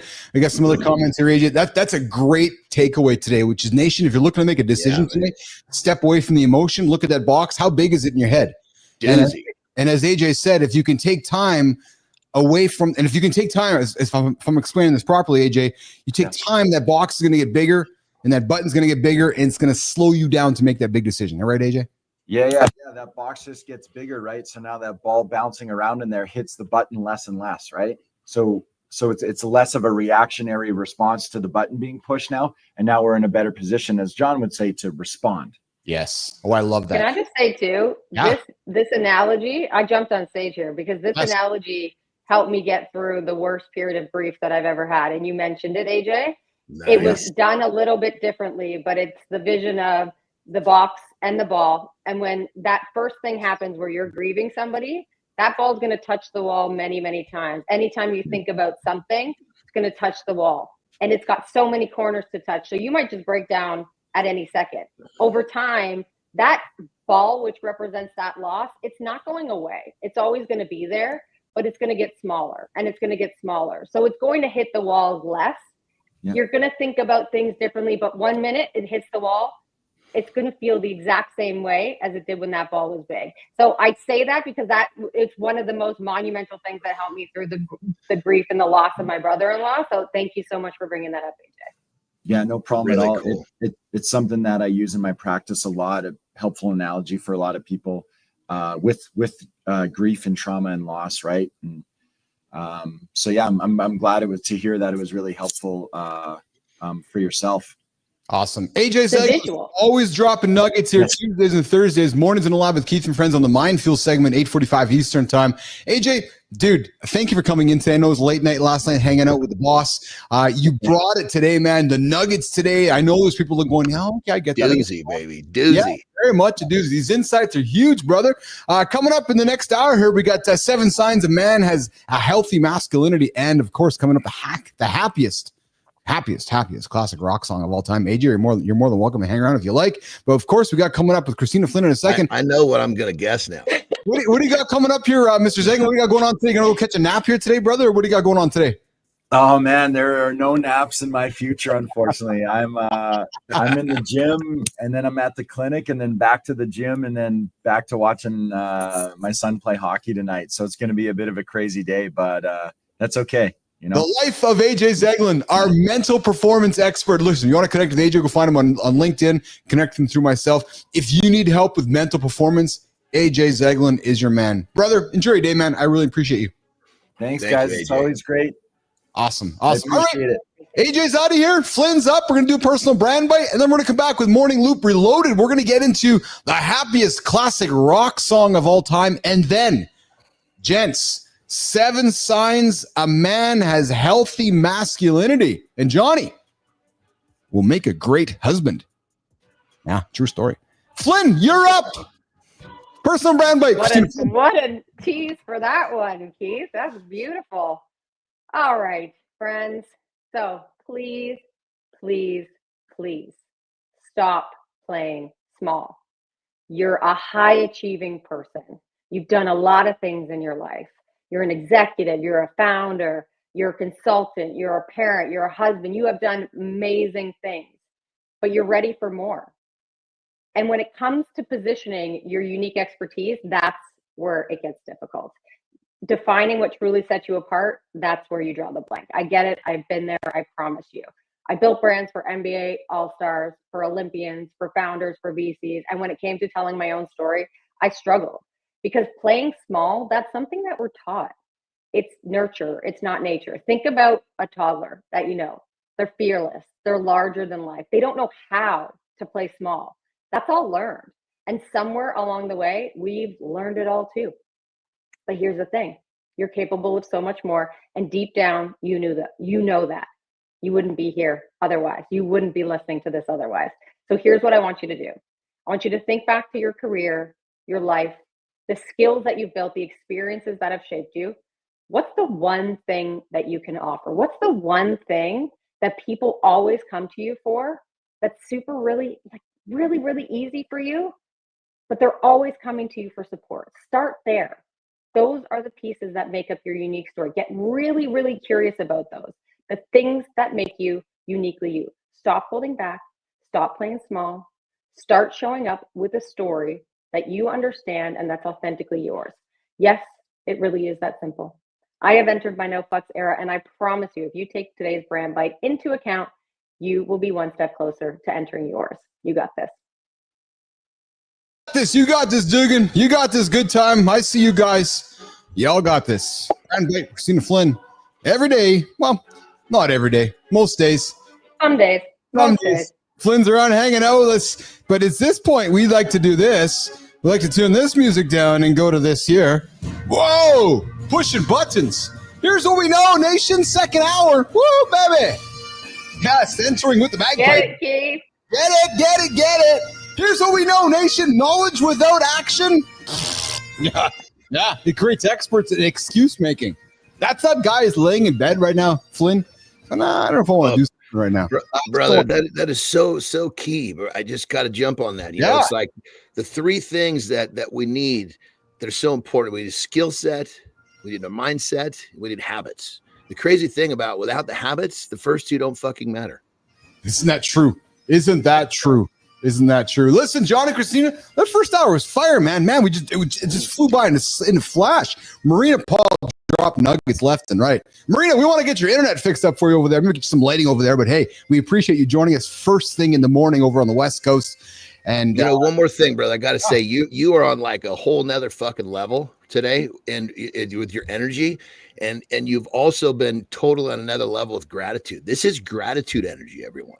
Well, thank you, Johnny. This is positive fucking chemicals coming out of Keith's brain because he's living in a state of gratitude and he's just fucking bursting with energy. You know what, Johnny? You're right, man. I'm full of gratitude today. This is not caffeine. Oh no, Keith. This is not caffeine, Keith. This is fucking gratitude, abundant Keith. And you know what? Andersen's right. And I feel very grateful to be here. There's just magic. Something we got to get into the studio here, get behind the lights, get behind the camera, get behind the microphone, and just magic happens. And I am extremely grateful to be here and hanging out with you guys this morning, helping you guys get your ass out of bed and hit your most audacious goals. This is my purpose. I really believe this is my purpose more than ever, and I love doing it with all of you. Hey, we are going to get into this second hour here. We got a few things. Creator Spotlight coming up at the community corner with myself and Flynn. And we are not going to do the In the Gym segment with John today. We're going to do two things here today. We're going to get into the happiest classic rock song of all time. I love that one. I'm going to drop that at the bottom of the hour. But before we do that, I got something fun to talk about. All my men hanging out this morning, all my new listeners and viewers over on Threads that are wandering away from that platform that they're like, wait, we don't want to hang out anymore. We're going to come hang out on Threads. We're going to lean into 7 signs of healthy, what's that pronunciation? Healthy masculinity that show a man will make a great husband. And all you got to do is look at Keith and John and you're off to the races. So the show's over. Yeah, just go look at Keith, John, great husband. Right, Johnny? That's it. I tell you, it took me a fucking while to learn how to do it. I got to tell you. How many decades? And literally, and I'll just to share with that. I mean, I had to sit my 2 little girls down and actually tell them a couple of stories about how daddy was just not very nice to mommy. You know, it was like, wow. Because I wanted to be the guy fucking them. I wanted to tell the story. I didn't want that fucking story coming from somebody else, you know, and it wasn't like I was, it wasn't like I was, it was a story of like, you know, this is not a fucking beating her type thing. This is just not fucking being a very, you know, thoughtful fucking human being type stories. Yes. You know, Yes. and I own it.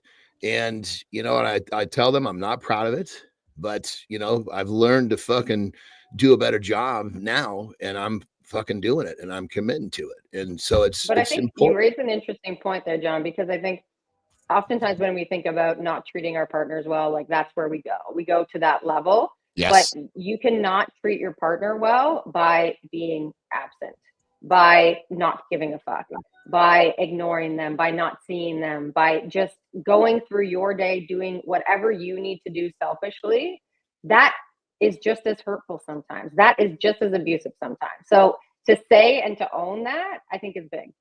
Yes. Yeah. I mean, my, as a parent, you know, I need them to see that yes, I made these mistakes, and yes, I own them. And yes, I'm doing what I can to basically never do that dumb shit again. That's ownership, brother. And I can tell you right now, people are loving a good time coming in. Jack Booking come time, you know, are Johnny, when you say those things and I say those things, what I'm learning with the platform we have here on this show, it's giving people the comfortability to say the same things. And I'm learning that on a daily basis. People come and say, hey man, I heard you say something that really moved me. I'm like, holy fuck. All right. I'm just going to keep being myself. And we're talking right now about 7 signs of healthy masculinity. Johnny, not that toxic bullshit that much of society has talked about forever. And the first one, Johnny, because I know you are, I am, he's comfortable with vulnerability. And you just admitted it, brother. It takes real strength and confidence to show someone your true feelings. For you to sit down with your girls and say, girls, daddy was maybe not the nicest guy to mom along the way. And maybe I was kind of a goofball. Maybe I wasn't kind all the way. Brother, that takes nothing but fucking courage and an open heart. And I gave myself a few more direct adjectives than a goofball. Yeah, I'm sure you did. You know, daddy was a fucking dick. Yeah. You know, and the crazy part about it is sometimes we do this stuff and we're not really aware of it. And then when all of a sudden we like, once I actually learned how to be, you know, on the, you know, a good husband. And of course it's a work of progress. I don't think I got this nailed. I just have a much better fucking set of guidelines to work within. Sometimes people think, oh, that was 10 years ago. We don't need to, no, that was still your action. Yeah. You know, so to be, you know, when we're accountable for everything, it's powerful. Yes. Hey, we're talking 7 signs a man has a healthy masculinity. He's going to make a great husband. Number 2 coming up is this whole idea around being grounded.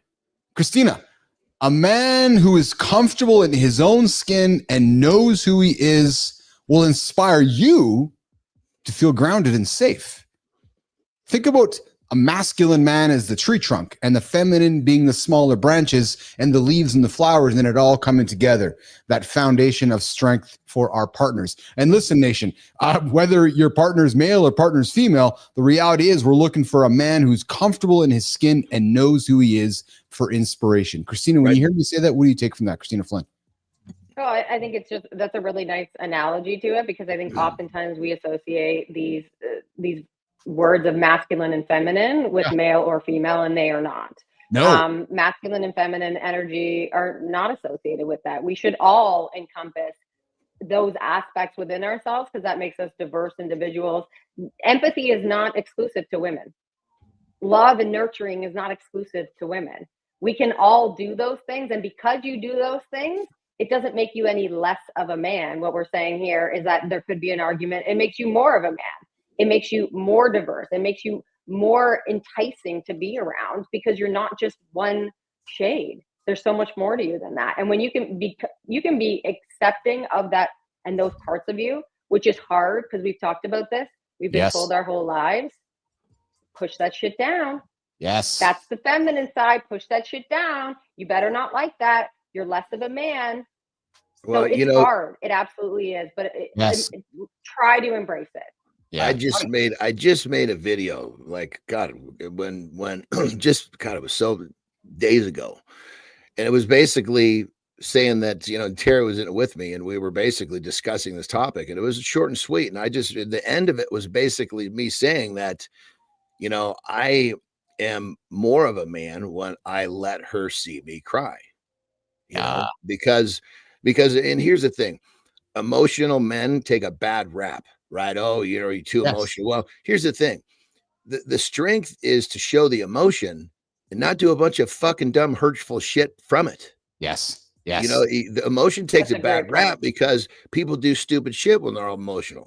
Well, if you can show your emotion and you can actually realize that, hey, this is an opportunity for me to share, but yet still stay true to who I am, that's the type of emotion that builds a relationship versus, a lot of these, the guy that gets all bent out of shape and he's trying not to cry and he doesn't want somebody, so he fucking picks something up and throws it to be a manly. And okay, that emotion caused you to do some dumb shit. And that emotion that's the emotion that takes the bad rap. So,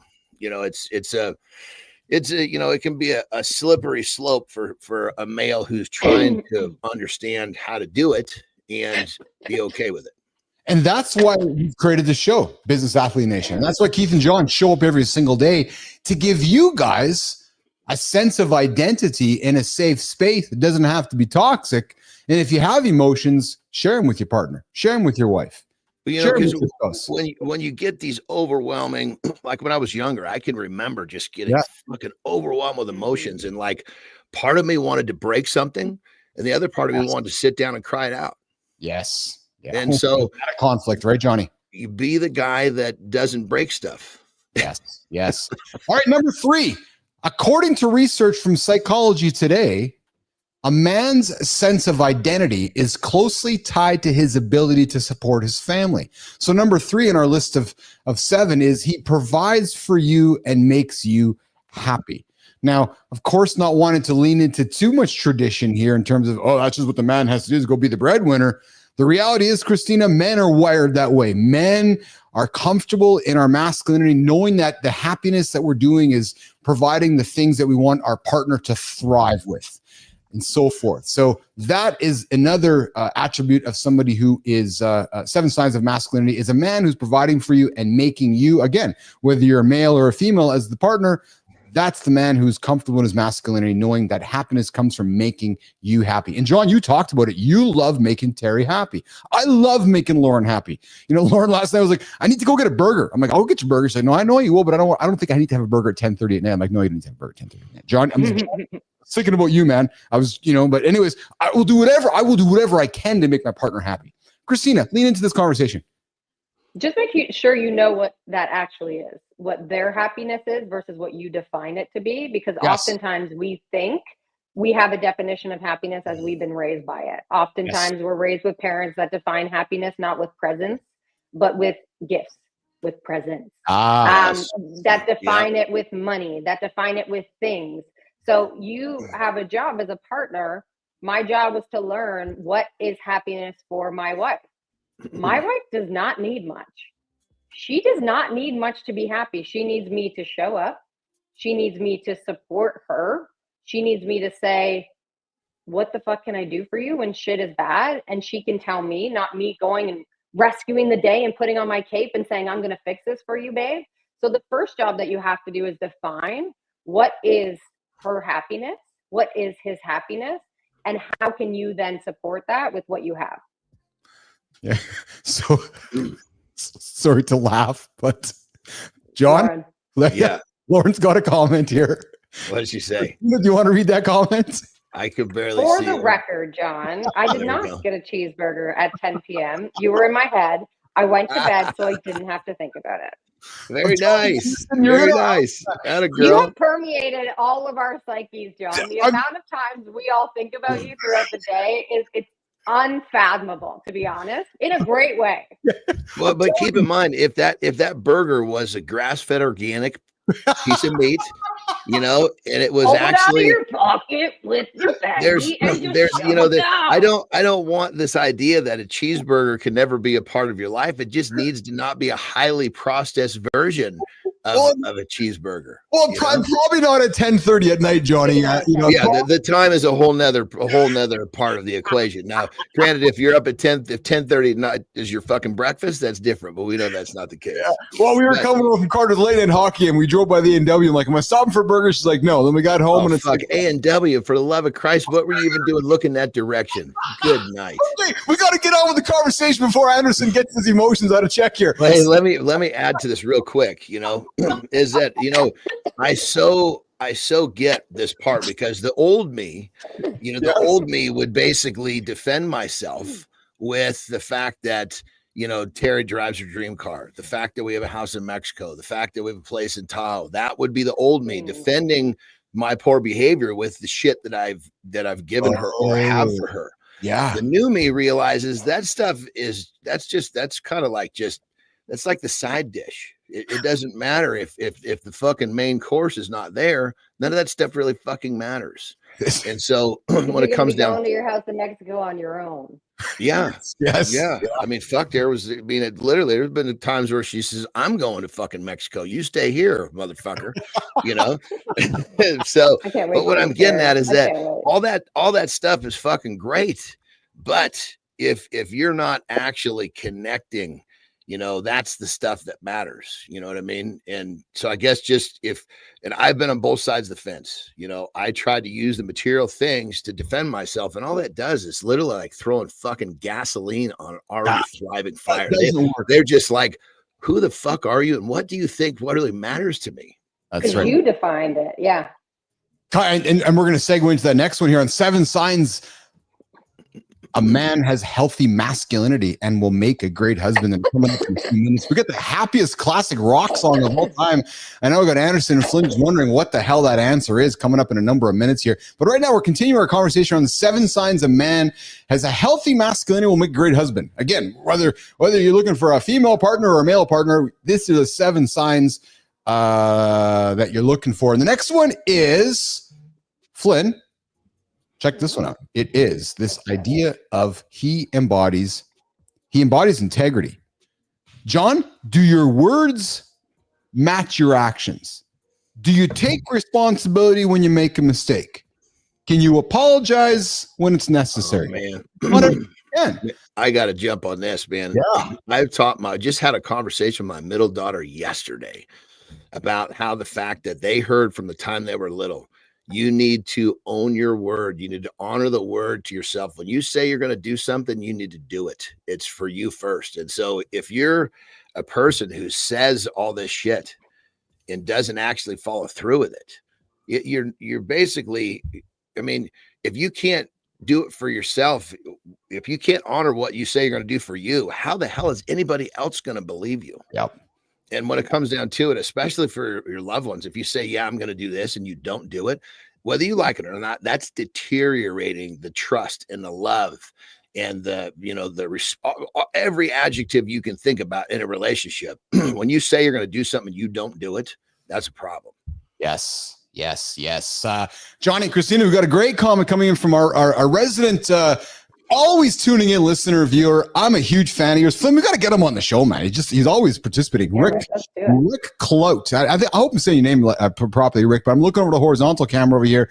Wow, what great topics you guys are covering. One hack Rick has learned is that when decision fatigue hits or I'm procrastinating or waffling between many good ideas, I get refocused on my values and what's truly important to me, and then helps me make better and easier decisions. And that, of course, is referring to a conversation we had with AJ and Ramon how to make decisions.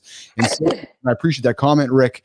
And as I said, we're continuing our chat here with 7 ways a man will make a great husband because he has a healthy masculinity. So far, we have gone through number 1, which is he's comfortable with vulnerability. And this is the show you're going to get vulnerability. And here's the thing. Being tough and being vulnerable are not exclusive of each other. Fuck no, actually, at all. And I invite you to judge the book by its cover, being this show, and then hear us speak. True fucking story. So number 1, he's comfortable with his vulnerability. Number 2, he's grounded. Number 3, he provides for you and makes you happy. Number 4, he embodies integrity. Then number 5, Flynn, Andersen, is this idea he leads, but he's not rigid. He knows what he wants. He guides you in the right direction, but he's not rigid. He's open to interpretation, open to changes. And Johnny, I'm thinking about you. I'm thinking that you like to lead with Terry, but you're not rigid in the way that you lead because you're as happy having her lead as well. John Andersen.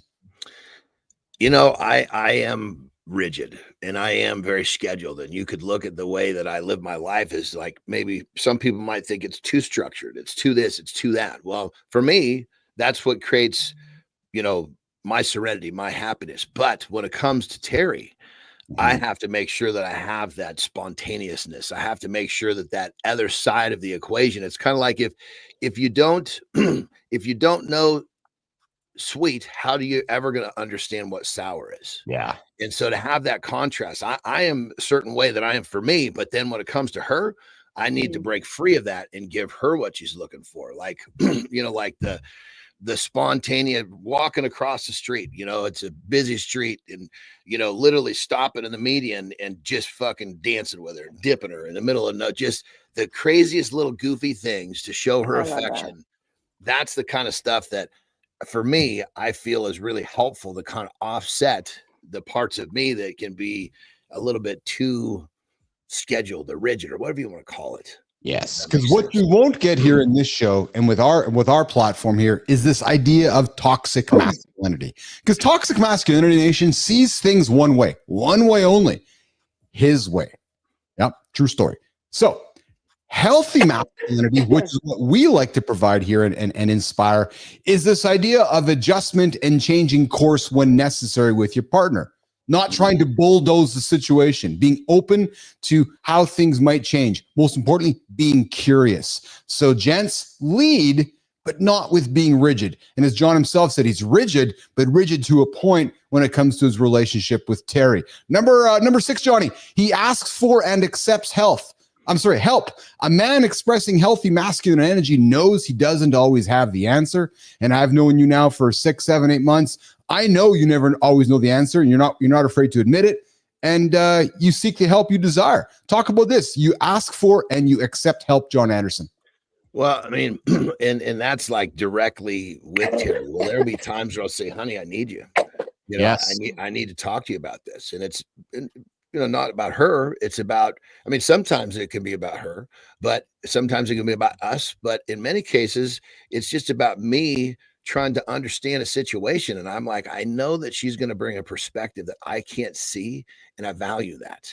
And she loves it because now she's involved in what it is I'm doing. And she loves to be, you know, any way she can support me and my struggles as I support her and hers. And, you know, so it's like, funny enough, I made another video just the other day, you know, your partner needs to be your sounding board, not your punching bag. Oh, I like that. I heard that video. That's a great one, which then segues to the last one. Before I do that, Rick Clickin comes in and says, hey, great leaders have an uncommon combination of humility and courage, being open to others' ideas while at the same time leading with conviction. That's exactly it. And we're going to wrap up our 7 ways a man is going to make a great husband because he has healthy masculinity. And the last one, Johnny, and I know you lean into this one all the time because we've been talking about it a lot lately.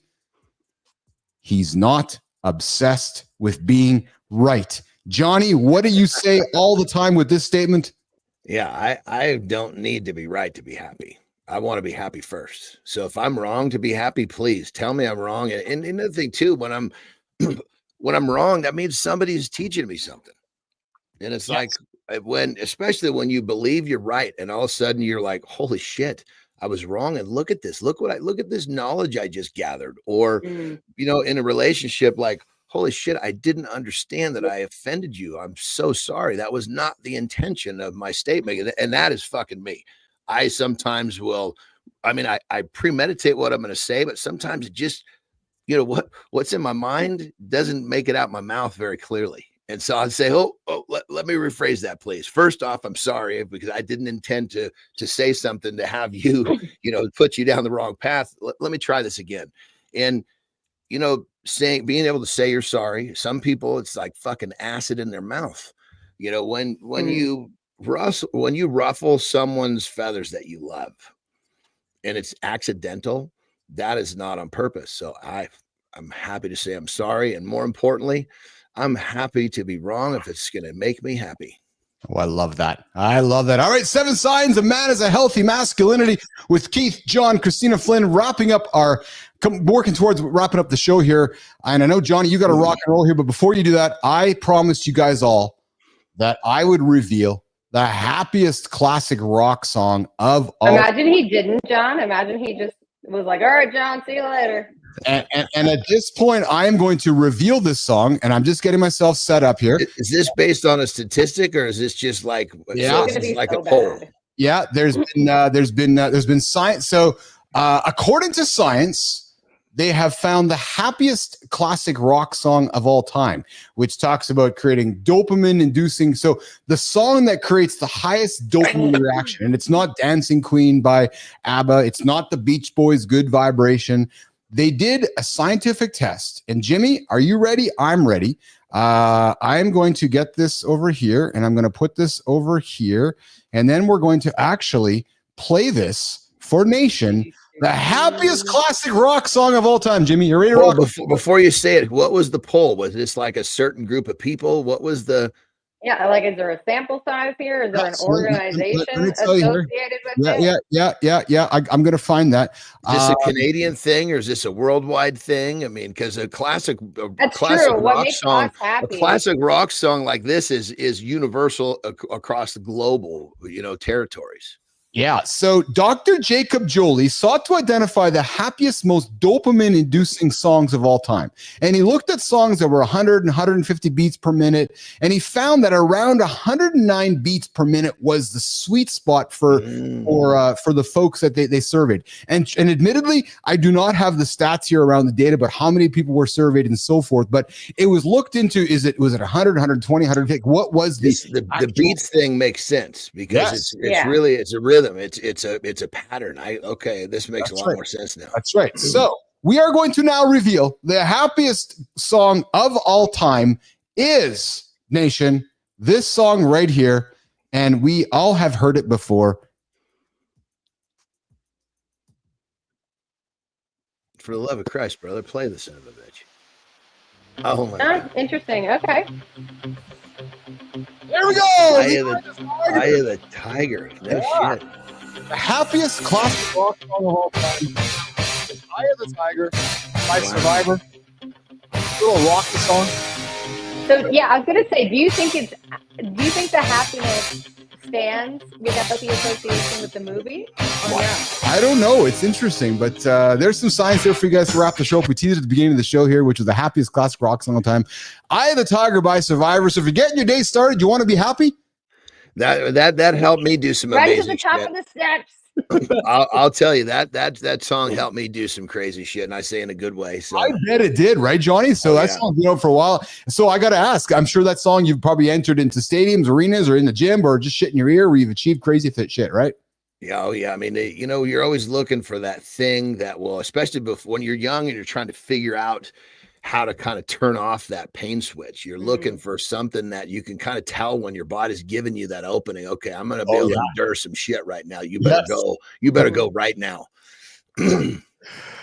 Awesome. All right, guys. Well, listen, we're going to work towards wrapping up our show here today. I know, Johnny, you got to rock and roll. And we had a great show here today. I want to quickly go around the table. Andersen, highlights from today's discussion here today. We had a great conversation with Marina Paul. We talked 7 ways that 7 signs a man has healthy masculinity. We talked with AJ about making decisions. That was a great segment. But Johnny, highlight for you today before you get on your day.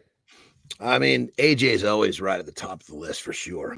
But I also really think that this talking about helping men understand that, being vulnerable within masculinity is highly, highly powerful. So I don't know. I don't have one thing. I just think it was a good one across the board. Even our guest was great. So. It was a great show today. Yeah. Marina, thank you for joining us today. Andersen, what do you got on the agenda today, brother? Well, Terry should be home in time for Terry time. So I'm going to do some major life expectancy work. Johnny's doing major life expectancy work. And sometimes we all bow our heads, John, for you and Terry during Terry time. Let's give a moment of silence while John but increases the life. But Flynn, I'm of first Terry. of all thinking, I've gotten to know John long enough that I'm thinking that John's going to have to empty the clip first. Because if John wants to have some fun time with Terry today, he's probably going, okay, I got to find some time to empty the clip. And then that's going to be good for John. John needs more than 5 minutes and 37 seconds, right? She's been gone for however many days. That clip has been emptied plenty of times in her absence, Jesus. you know. Jesus. Well, listen, I think all the I'm hoping all the hosts are going to live longer today too. So I know I got some fun time planned on my calendar today. Time just love my beautiful wife Lauren. I'm gonna hang out with her later today as well. So Johnny, you go and have an awesome day with Terry. You say hi to Terry from myself and Flynn, and we got to get her on the show one time when she's awake. Yeah, I've told her, and she said that. What time is that again? You must be fucked. All right, Johnny, you get after it, brother. Kristina and I are going to continue with the community corner, our creator spotlight, and then we're going to wrap the show up here today. And we got everybody coming in here. Good time saying, good time to play the damn song, man. So yeah, Survivor, Eye of the Tiger, the happiest song. Andersen, have a good one, brother. We'll see you tomorrow. See you tomorrow, guys. You got it. We got we moved Johnny out of there. Good. Okay, cool. We are going to continue our conversation, myself and Kristina Flynn, around the community corner. And it is now when we take our big, hairy Mornings in the Lab spotlight and shine it on the LinkedIn platform. And we are working, all my friends on Threads, to take that light and shine it on you guys as well. We see you. We see all you great creators over there. Flynn, I saw a great post from Adam Asari yesterday. So Adam Asari is the head of Instagram, the kind of the secondhand man, right? So he said yesterday that they have disconnected the onboarding experience when you are starting your Threads experience. They have learned that people want to create a social graph different from their Instagram graph. Yeah, I don't want that shit connected. And people hated that. What they learned was that they did a test. Meta did a test. And they learned that when they were onboarding new people to Threads, they weren't using the Instagram graph. And what they were using, no, I want to start from scratch. So Threads, if you're starting out on Threads, you have an opportunity to start from scratch.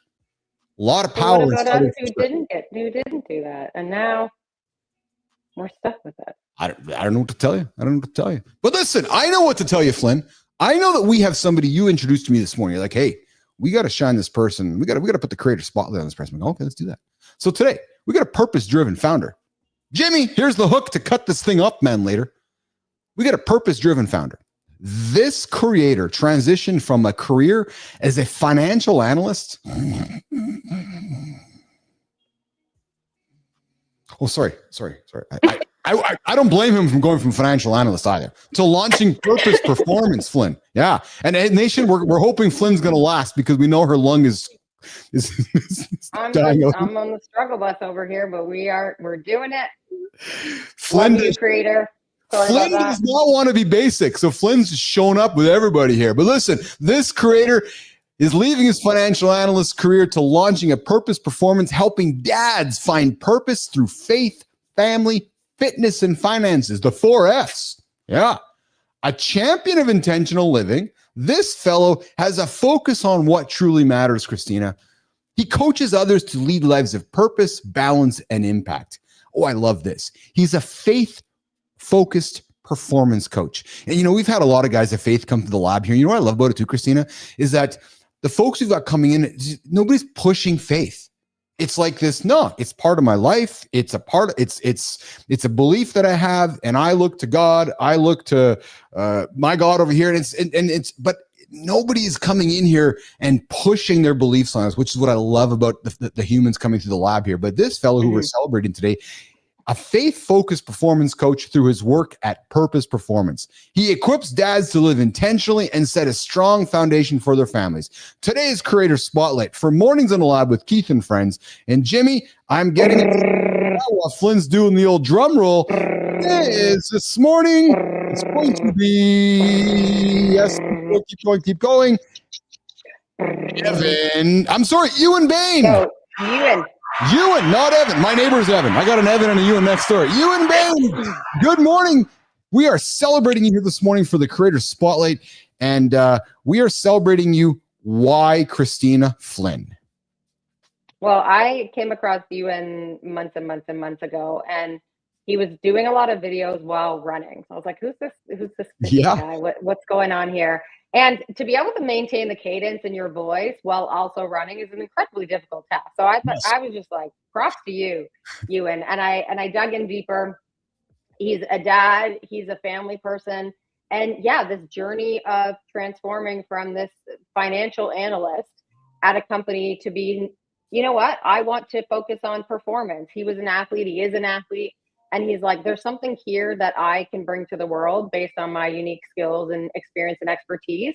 And I'm going to teach people how to do it. He integrates all the parts of himself. And what I love about him is that he's doing something similar to what we're aspiring to do here, which is it's not just one aspect of who you are. It's not just your physical fitness. It's not just your mental fitness. It's the whole being that we're really focused on. That's where the transformation comes. You're not going to hear a transformation story from somebody who's like, yeah, I just got my body right. Because then they got their body right and their mind wasn't right, or their finances weren't right. So what I love about what Ewan is doing is he's saying, like, we can be better. I have done this. I've got things that have worked for me, and maybe they will work for you, just as we do here. I'm not pushing it on you, but here's what's worked for me. So why don't you give it a try too? And he's helping dads to do that. So I love that niche. Awesome. Ewan Bain, we are celebrating you this morning for Mornings in the Lab, the Creative Spotlight. We do it every single day. We like to take a human that we discover on the platform and say, hey, we want to celebrate you. And often it's because you're awesome. So Ewan, you are officially invited. Bring that attitude, that positive attitude you have. Bring that positive energy as an entrepreneur, founder, and athlete to the lab from Watkinsville, Georgia, United States. Kristina, Ewan, you are invited to Mornings in the Lab, the Creative Spotlight. Maybe there's somebody in your orbit who you want to shine a light on. That's going to be our Creative Spotlight today. Kristina, great choice. That's a good one for us today. Awesome. All right, Jimmy, let's get Ewan off the stage here. Let's keep the show going on here. Now, I am going to ask a question to my good friend and colleague here. So we are going to do business and branding. However, we might not do business and branding because I got a friend who is maybe hacking up a lung. So we were going to talk Martha Stewart's business and branding documentary. If you haven't seen the documentary on Netflix, I invite you to check it out. The original personal brand, the original influencer. Flynn, do we want to dig into it for a few minutes, or do you want to rock and roll, revisit this another day? No, I'm good. I've been here. Let's do it. Let's do it. So listen, if you guys have not, if you're tuning into the show, you have an interest in personal branding. If you tune into the show, you have an interest in being a better version of yourself. If you tune into this show, you're looking for an accountability partner. Well, last week or a couple weeks ago, the Martha Stewart documentary dropped on Netflix. The original influencer, the original business athlete, the original personal brand. Flynn, you said, Keith, you got to watch this. So Keith and Lauren watched it over the weekend, and I fucking loved it, right? And I know that I used the analogy earlier on in the week where it's hard not to put Stewart and Snoop and even Trump in a box because there's a lot of authenticity to them. But let's specifically lean into Martha today. What did you love about that documentary, and what did you take out of that, Kristina, for somebody listening right now who's questioning the value of a personal brand? Kristina. Well, something I hear every time from my clients is, but I don't want to focus just on my personal brand because I can't exit a personal brand. And I don't want to put all this time and effort and energy. I need to invest that into my company. And Martha, the documentary gave me a perfect response. And I already felt like I had a good one, but it gave me the perfect response. Martha Stewart IPO'd her personal brand. Martha Stewart Living was who she built that up to be. She became a media mogul and she IPO'd her personal brand. So you can exit a personal brand. And we're going to see more and more of that. I felt it deep in my soul. And we saw it a little bit with Web3. It was a little bit kitschy with like Friendster, I think it was called, whatever the fuck it was. But you could invest in people as assets. I think that that's just the beginning of where we're going. The ability for someone to say, I believe in you. Because you and I have talked about this, Keith. I've often said, I just want somebody to be like, yo, I believe in what you're doing. Yeah. Let's go fund it and you go do it. And you had somebody like that in your life as well. Absolutely. Yes. And so that's what was really cool to me. She IPO'd a personal brand. Yeah. What struck you most about Martha as you got to know her during those 90 minutes in that documentary? It reminded me, and I've used this example before, but I think a lot of people who have engaged with and who have done business with Martha Stewart would say she's not a very nice human. And that documentary gave light to that. Yes. And you can look at it a number of different ways.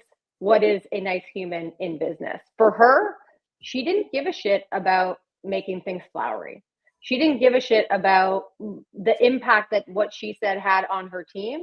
She was drill sergeant focused on this is what we need to do and this is how we need to do it. And to her, everything made a lot of sense in her mind. The one scene that sticks out is towards the end of the documentary where she's in her kitchen and she has folks helping her, and she loses it on the woman because she's using a small knife to cut something versus a big knife. And in her brain, she was like, that makes no sense. And you can see the frustration. She's like, that makes no sense. It's not efficient. Why are you doing that? And she like, is like, here, let me do it. So you can see she wouldn't have been a lot of fun to be a boss. She wouldn't have been a lot of fun to have as your boss. But there is something to say about having defined areas and vision, and you know where you're going and you want to do whatever you got to do to get there. And I thought that was interesting. I took the same thing from it. Can somebody like Martha Stewart, or let's just think of some, athletes or humans that have accomplished amazing success. Martha Stewart, LeBron James, Kobe Bryant. Think the list can go on. Were any of them really nice, Kristina? And I ask that because we celebrate these humans and put them on pedestals, but then as time goes on, we hear about how they were behind the scenes and how difficult they were. And I ask this because in many ways, Marina Paul alluded to it beginning, and so did you yourself, which is being comfortable with who you are as a human and not really caring what anybody else thinks because you know the right way. When Martha Stewart had the knife in her hands, looking at you cutting the cabbage, like, what the fuck, man? That's the wrong knife. It's like her, it was like an imbecile move. It's like Kobe saying, "Why are you standing over there shooting the basketball?" And someone's like, "Why are you being a dick?" So I guess the question I have for you is can a personal brand be nice and be successful and be a winner at the same time? Well, I think it's based on the definition of nice. So the way that Martha Stewart talked to the woman about the knife she was using to cut the cabbage is my definition of not nice and not kind, but it's not oppressive. It's not like brutal. So would that woman think that she's nice? No. I think, would I do it differently? Yes. Does that mean I'm going to IPO? Damn it. Does that mean I'm going to IPO my brand? Maybe not. And I think that's the point. The people that have achieved really, really high levels of success, in the time that they did it, they had to do whatever it took, especially a woman in media. And this is not to give excuse to Martha in anything, but in order to achieve the levels that she achieved in that moment, it's likely that she needed to just do whatever she needed to do. And she wasn't concerned about being nice.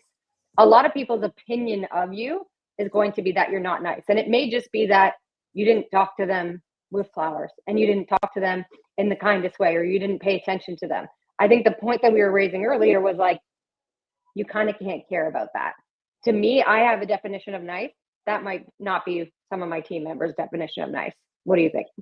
Well, I agree with you. And what I took from that, Kristina, was just this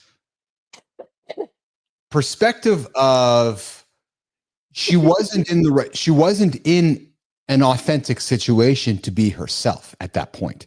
And that to me is what I took out of this as well. And how I would weave this into our conversation for people listening right now is that, and even we bring back to Marina or back to our creator spotlight. Ewan was a financial analyst, and somewhere in his journey, he's like, nah, not me. And he became a purpose-driven entrepreneur, athlete, and what he's doing now. Right. So I guess if you're set up in the right situation for yourself in an authentic situation, I think that's when magic happens. Martha in that situation was not in an authentic situation of herself. Hence, you weren't getting an authentic version of her. And I think that just goes back to what Marina talked about. What do you mean by that? She was set up to fail because other people took control of her and said, you're doing this. And you know, you got to watch the documentary, but you know, and when she came out of jail, she got hooked up with Mark Burnett and they put her into situations where they weren't honest Martha Stewart situations. And I think if I can bring it back to our people listening, many of us get into those same situations. You take a job you don't want to be in, but there's an opportunity there. You're doing this, and yet it's not who your true self is or your true purpose is. And I think that's what I learned from Ewan as our creative spotlight. That's what I learned from Marina. And that's what you learned from Martha, is that her purpose was doing things her way, her authentic way, and to hell with anybody else. Same thing with Snoop Dogg, and like it or not, same thing with the next president of the United States, right? So, but it's just this power of, no, it's my way. And yeah, her way is not for everyone, but I love the example that you're using because they talk about it towards the end of the film. When she came out of jail, and obviously her stocks were basically penny stocks by that point. She had lost much of everything. And when she came out of jail, she realized she probably she had to start again. And her name alone was not going to do it. So she needed to lean on other people in a way where she always drove her career. And so when she got the opportunity to do this sort of daytime talk show with Mark Burnett, he comes and he's like, I'll give you a shot. She's like, of course, I'm going to take that shot because I was just in jail and I'm never going to get a shot again. Yes. And it failed miserably. Yes. And she talked about the fact that it failed miserably because I wasn't in control. What made me successful, they took away in that specific opportunity. And so it failed miserably because I wasn't in control and I wasn't me. So everything, it should have worked. Everything Mark Burnett touches turns to gold. Why didn't it work? It didn't work because it wasn't her. Then she's doing a daytime talk show with fucking Snoop, and Snoop's making all these like sexual innuendos, and it's working perfectly because she's vibing. It's her. But I love, and I think this is a great way to wrap this segment up because there's a great learning in that. And in many ways, our creator spotlight, the same thing. He's a financial analyst, and maybe that we don't know you, and we're going by what we saw. But somewhere in his journey, and same with Marina. Marina's like, oh, I got a bigger purpose, and she's like, I got to solve Jersey. Oh, and me and you. What is it? And you and me, right? So the best way for a personal brand to succeed is put yourself into a situation to succeed, and don't run towards the shiny object. Right, run towards a situation that you know you can succeed in, and just lean into it. And I'll just tell you guys, I would invite you all strongly to check out that documentary, even if you don't like Martha Stewart, or even if you're not of the Democrat. About her. No, it's not. The business learnings, the life lessons you learn from it, the not give a shit attitude. And if you're a Snoop Dogg fan, you know Snoop enters the last 10 minutes of the episode, but as Kristina said, what a wonderful pairing. And those of us that paid attention to the Olympics this last February, just you say no more, right? There's true authentic branding happening in front of us right now with Martha Stewart and Snoop Dogg, and like I said, the other fellow there. Based on the template that we have, it makes no sense. And it that's does the make best no part sense. of it. And people love that. It's not supposed to make sense. If it works, it works.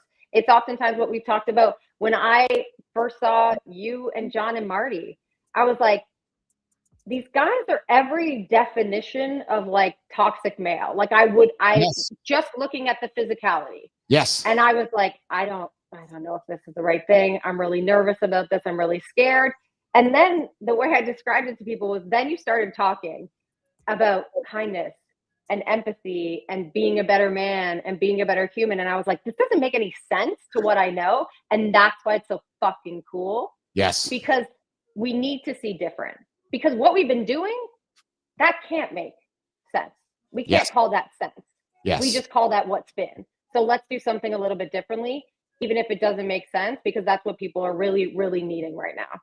And Business Athlete Nation, to those of you that are tuning in that are in our demographic, you're 30, you're 35, you're 40, 45, 50, you're waking up going, I've had a career, got all this experience, but it's boring. Well, you know what? Martha Stewart made a career on setting the fucking table right. And she's like, no, the knife goes over here. No, the napkin's folded this way. So gents, don't overthink it. Your experience is worth something. And Flynn reminds me all the time of my experience. Yeah, I might have built a company and sold it. Yeah, I might have hired a few people and fired a few people. Yeah, I might know how to manage remote teams around the world. So the experience you have, nation, the experience you have, man, I'm talking to you, is worth something. Watch the Martha Stewart episode and you're going to go, holy fuck. She knows how to fold a napkin and she built $1 billion business because she knows how to fold a napkin.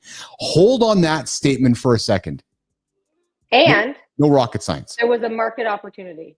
Yes. And we talked about this the other day. The market opportunity was that generationally, there was a generation of people, largely women, whose parents had to work. Both parents had to work.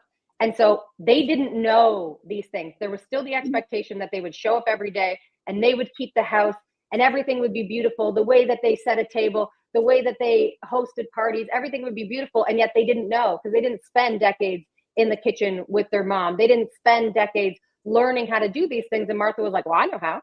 I love it. Yes. And I'm going to teach you how. Just like the dude that I met that I talked to you about that was like, yeah, he worked for the New York Times and was like, I think I'm going to start a community on ancient Mesopotamia. And I was like, that's awesome.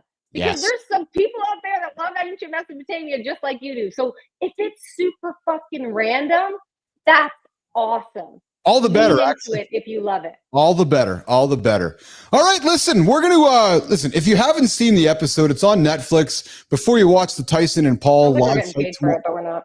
Yeah, before you guys watch the live fight between Paul and Tyson tomorrow night, I encourage you and invite you to watch the Martha Stewart Netflix documentary. It's a great business documentary. Jack Dugan, I see your comment. I appreciate you. Listen, man, I appreciate the support you continue to give us. Kristina, Dugan's got a big job interview today. So what are we doing? We're wishing him Let's go. Let's fucking go, Dugan. Let's go, Jack. You got this. And listen, can I say one thing? Please do. Every single thing that you would prepare for this interview, you already know. You already know. Just lean in to being you. And if it doesn't work out, it means that they're not the right place for you anyway. Move on. I got nothing to add to that, Dugan. Flynn left it out there. She's right. She's absolutely right. Nation, we're back tomorrow, 8 o'clock Eastern time. Kristina, who do we have tomorrow? Oh my God, who do we have? We have Tom Harmon. We do. He's the anxiety and panic attacks expert from Kitchener, Ontario. And I love his content. It's so creative. It's so cool. You can just tell he loves creating. It's a really great approach. And he's talking about something that most men don't talk about. He himself experienced a lot of panic attacks. And he's like, yo, this shit is awful. Let's talk about this. Oh, yeah. Yeah. You know, when I travel, I get anxious. Like I get these anxiety feelings and some mornings I get anxiety. So I'm looking forward to welcoming Tom tomorrow to talk anxiety in the lab. We knocked it out of the park again today, Nation. I'm grateful for all of you. Good time. Jack Dugan, my love, Lauren, Rick, everybody else out there. Thank you, Flynn. I appreciate you. Take care of yourself. Love you, Lauren. And Andersen, Marty, Richie, have a good one today. Richie, I know you're tuning in right now, brother. Flynn, Richie's got a big fucking presentation to me, man. Let's go. Go get it, Rich. We'll see you guys later. Jimmy, get us out of here.